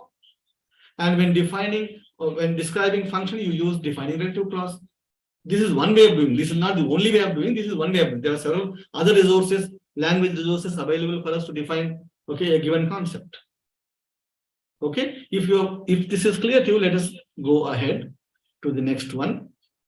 Okay, this is defining process. Okay, a definition of a process. Look at this. Processes can be defined by identifying them by what happens during their course of action. So name of process is photosynthesis. Okay, identifying, okay, you can identify it by describing. Description is water and carbon dioxide are built up to form sugars and other carbohydrates in the presence of light. Definition you are defining like this. Photosynthesis is the process whereby water and carbon dioxide are built up to form sugars and other carbohydrates in the presence of light, or in another way as well. So you have so if you pay attention to the way okay, the definitions are given in a text in a given subject, okay, you will pick up the language. So language learning is not something that is outside your subject. If you read and understand and study well your own subjects, okay, you can pick up language, you can speak very well, you can write very well. You don't have to, okay, read any other thing. If you can, you read. But if you study well your own subject, you can wonderfully communicate in your subject. Okay, so language is there in your own subject itself. Okay, but you must know how to put together. You must be able to notice what is not visible to your naked eye. Okay, like identifying the name, relating that name to the class, then identifying the function, okay, putting them together as a definition. So these are things that are not visible to the naked eye. They are there underlying the text that you should be able to notice, or through this kind of, okay, training, you might be able to notice it. Then this is what, okay, goes into the definition. Okay, I have given you here. You can take a look at it later. Then if you look at this, this is a classification. Okay, you have weathering processes, which can be divided into two classes, two groups or two kinds. Okay, so look at the language of classification.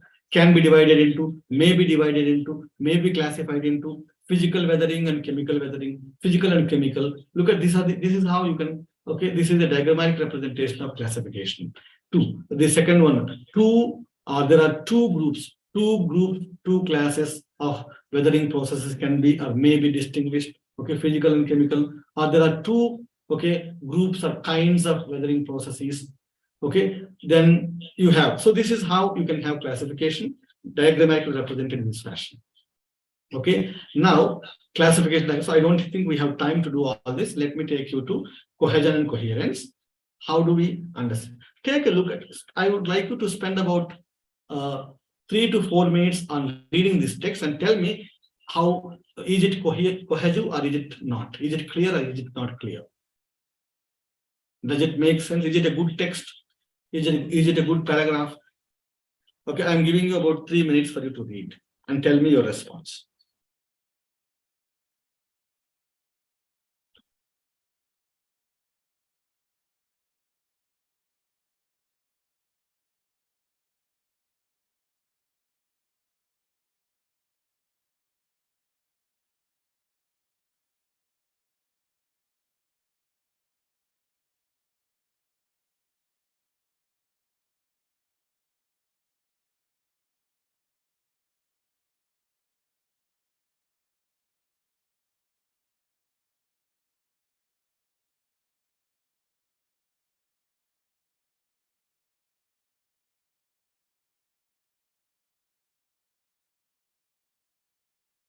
Is it a clear text?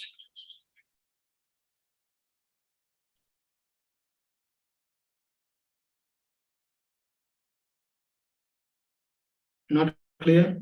Why? Why is it not clear? Anybody? Good. Somebody says it's not a, Lakshmi says it is not a clear text. What is not clear? Can anybody say?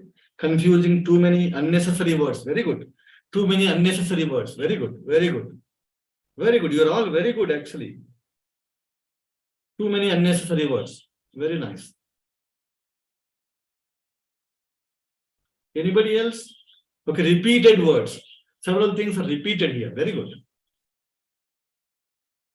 Okay, Syed says it's confusing, too many unnecessary words. Lakshmi says repeated words are repeated. Very good.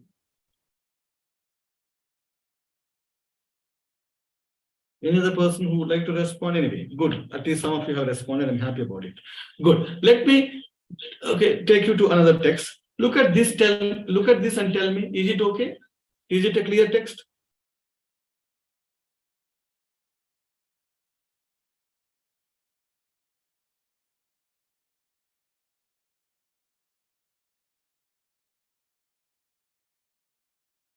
Is it a clear text?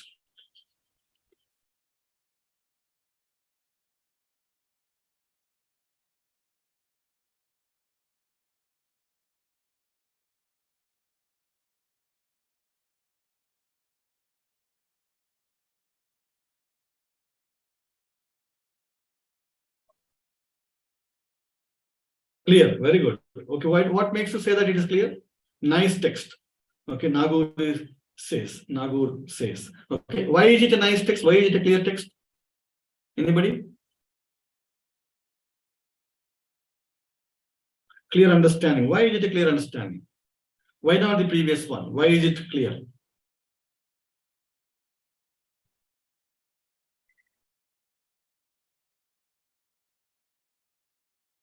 Why? What makes you say that it is clear and the previous one was not clear?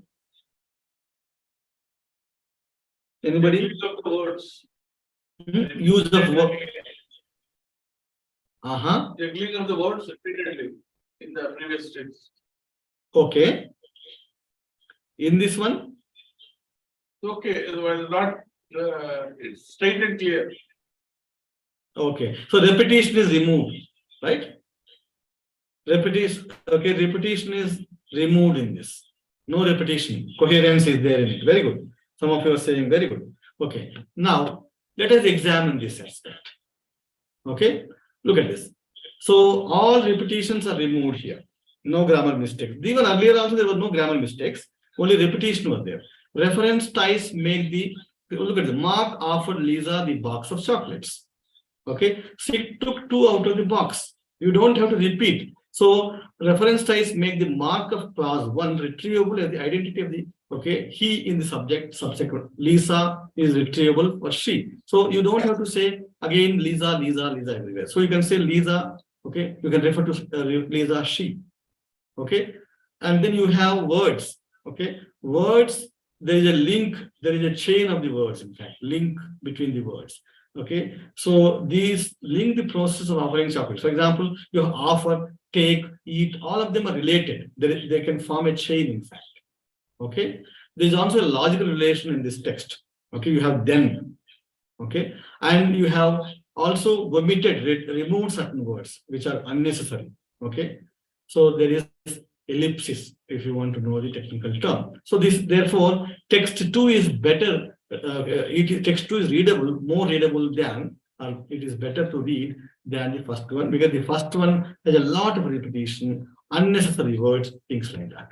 Okay. Now with this, okay, we have understood cohesion and coherence. Now look at this text and tell me which is easier to read, text A or text B, and what makes you say that? Which is easier to read?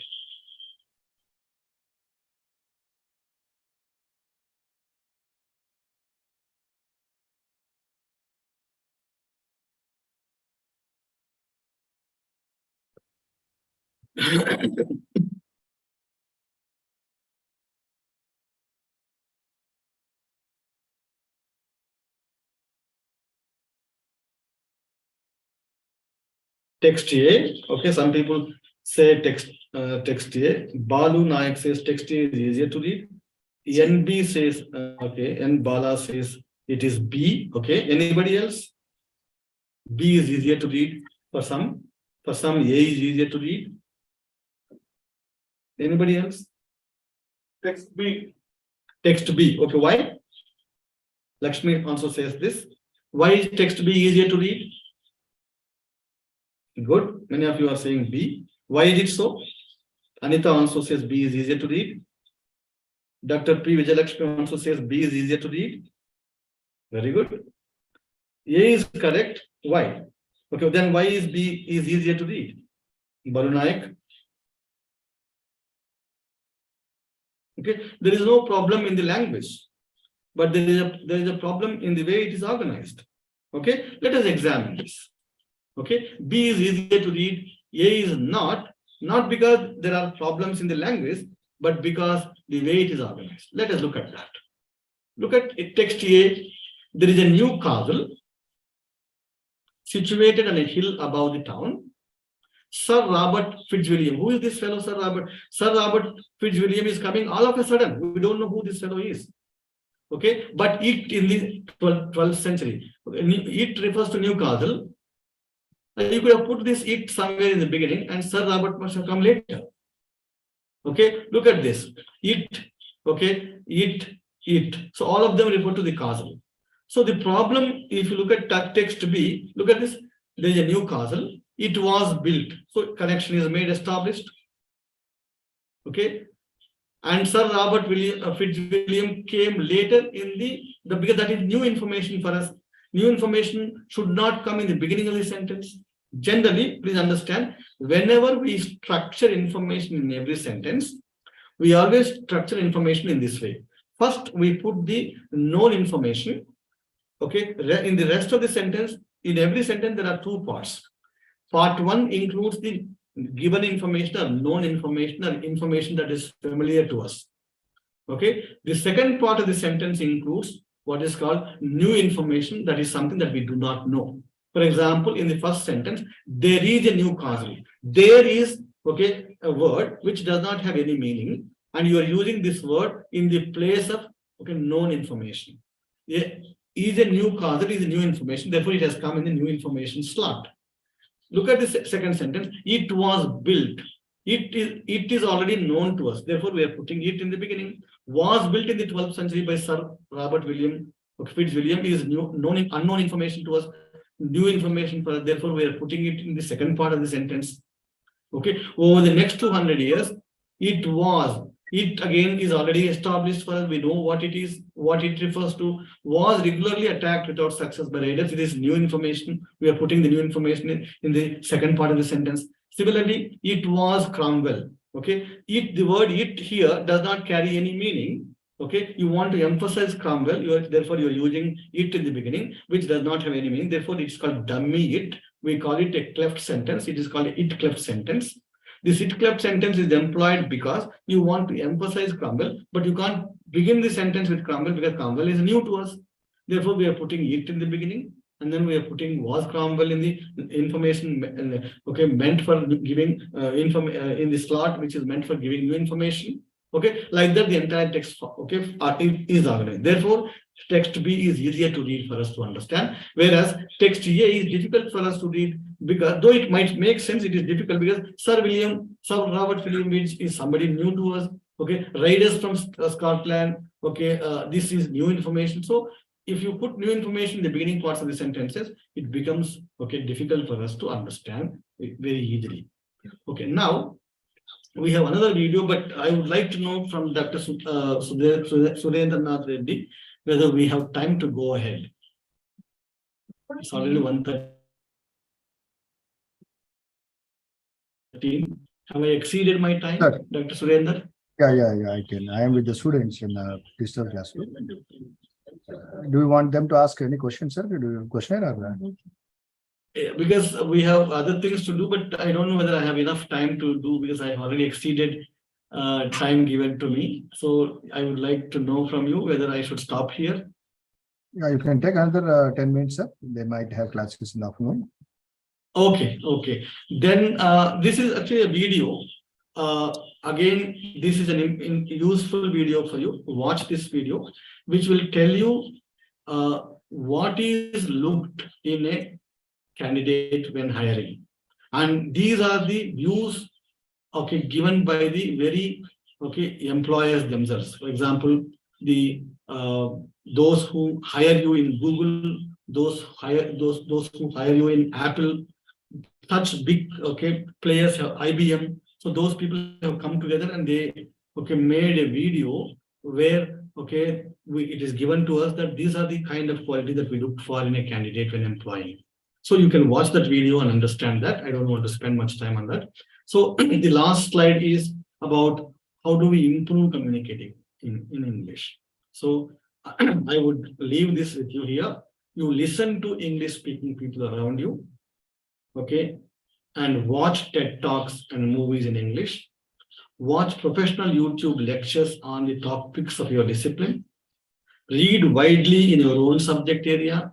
And if you have time, read general topics and current news outside your subject. And please remember, actively participate in your professional practices such as conferences, debates, discussions that happen in the college.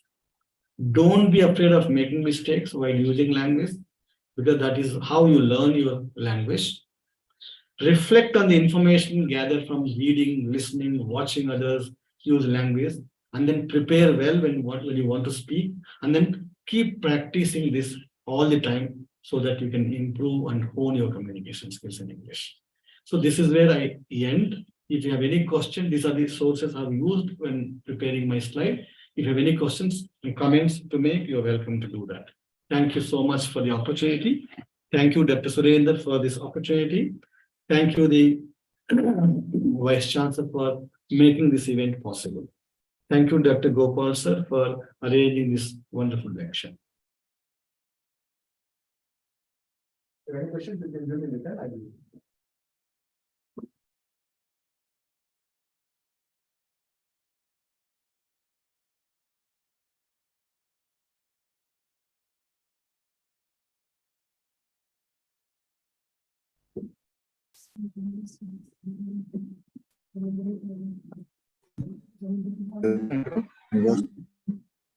Hello.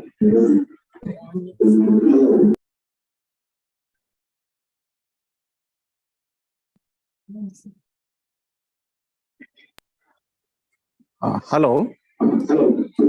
Sir, this is Ambedkar from.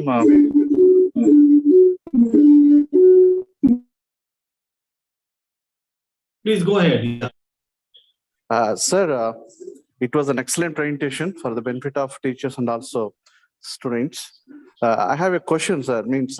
Could you please suggest us a few books and websites for English learning, sir? Yeah, I mean, there are umpteen number of resources nowadays with the advent of technology and digital mediums.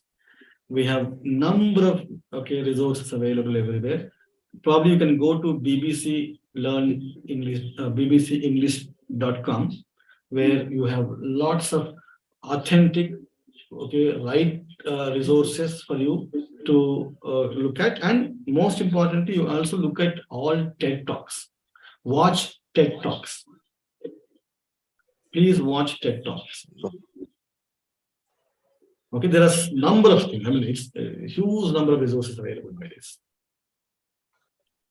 Yeah. Thank you, sir. One more thing. Could you please suggest any kind of topics for group activities, sir? Okay. See, group activity. If you, I mean, there are for one way of engaging learners in a group discussion is this. For example, I mean, it depends on what subject you're teaching. Suppose you're teaching maybe soil, I do not know how to put it, or agroeconomy, or anatomy of a plant or what, something of that sort. So you can actually give them some reading for them to begin with. Give them some reading. Give a text for them to read. Everybody has to get the text, the same text. Ask them to read, and then ask them to make notes from their reading. This is important. If you simply say that go and read and come for discussion, okay, we don't know, we can't ensure that everybody has read it. So good thing is to make them read, and then what the evidence of their reading should be visible to us in the form of notes. Let them make notes. Okay. After making the notes, they have to also summarize from the notes and give the summary as well. So note making and summary writing are the pieces of evidence for us to say that the students have read the text. So and these things can be, probably you can give this assignment in the Google Classroom. Actually, you can use Google Classroom. Yeah, yes. Give an assignment, give a clear instruction in the Google Classroom in the assignment thread. Ask them to submit, share the text with them in the Google Classroom. Give the due date for them to write the notes and summaries. Ask them to submit by the due date, and then make a PPT.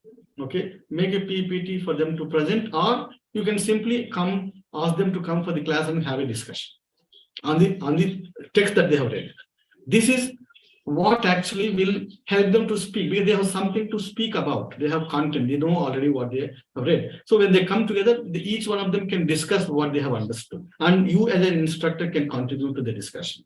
This is one way of actually engaging them constructively in discussions. Yeah. Thank you very much, sir. Thank you, sir. My pleasure.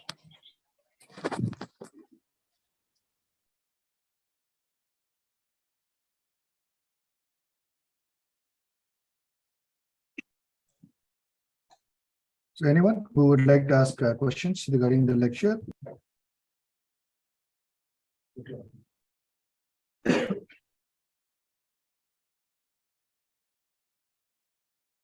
So shall we call it a day? Okay. Now may I request Professor Thank you so much. Madam to give word of thanks.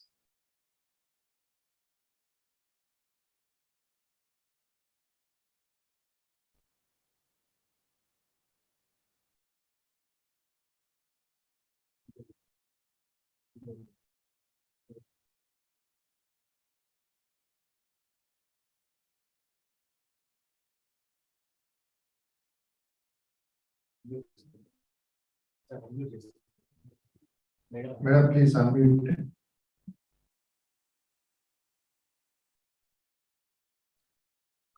Sorry, sir.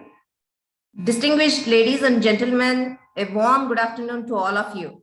The chief guest of today's function, Honorable Vice Chancellor of Dr. YSR Horticultural University, Dr. T. Janakiram, guests of honor for today's function, Dean of Horticulture, Dr. YSR Horticultural University, Dr. A.S. Padmatamma, and our Associate Dean, Dr. K. Gopal, guest speaker of today's function, Dr. Jasti Appaswamy, Assistant Professor, Center for English Language Studies, University of Hyderabad, esteemed university officers, zonal research heads, associate deans, principals, heads of research stations, teachers, research faculty, and the students who have joined today's guest lecture on importance of English language for professional students. I deem it a great honor and privilege to propose the vote of thanks on behalf of the students and staff of the College of Horticulture, Anantharajupeta. It gives me immense pleasure to extend my heartfelt thanks to our Honorable Vice Chancellor, Dr. YSR Horticultural University, Dr. T. Janakiram, the chief guest of today's function, under whose guidance today's guest lecture was organized. As rightly pointed out, the need for the improvement of English proficiency in the students of professional colleges, as it helps them break barriers and connect with people globally, besides making them successful. Heartfelt thanks are due to the guest of honor, Dean of Horticulture, Dr. YSR Horticultural University, Dr. Padmatamma Madam, for her support in organizing this lecture. She has also shared her thoughts on importance of English language in a global perspective. I extend my gratitude to all the university officers for their constant support and participation during this event. I also wish to express my gratitude to our guest of honor, Dr. K. Gopal, Associate Dean, College of Horticulture, Anantharajupeta, for providing the constant motivation, encouragement, and support in all the ways possible in organizing this event. I express my deep sense of appreciation to the convener of today's function, Dr. T.V. Surendranath Reddy, Assistant Professor, English Department, for his untiring efforts in organizing this session successfully. I sincerely thank our guest speaker, Dr. Jasti Appaswamy, Assistant Professor, Center for English Language Studies, University of Hyderabad, for his elaborate coverage on the topic importance of English as a language. He has started from the basics of the language to the necessity of professional students to have the proficiency in English in order to succeed globally. By sharing his own story with us today, he has driven home the point and explained in simple words how we can improve ourselves, how English can be used as a tool to climb the ladder of success. Thank you once again, sir, for an excellent and informative lecture. I also express my thanks to my colleagues, teaching and non-teaching staff for their support in making this program a success. I would like to thank all the beloved students across colleges who have actively participated in today's lecture and made it a grand success. Thank you once again, ladies and gentlemen, for joining us today. Thank you so much, Dr. Syed. I am sorry if I'm not able to pronounce your name. Thank you so much for all that you have said. Thank you, madam. Thanks for your vote of thanks. So thank you, sir, Dr. Apaswamy Garu. Thanks Thank you, for sir. your wonderful lecture. I hope our students made the most out of your lecture. Thank you very much, sir. Thank you so much. So can I log out? Yes, sir. Yes. Thank you. Yeah. Thank you, sir.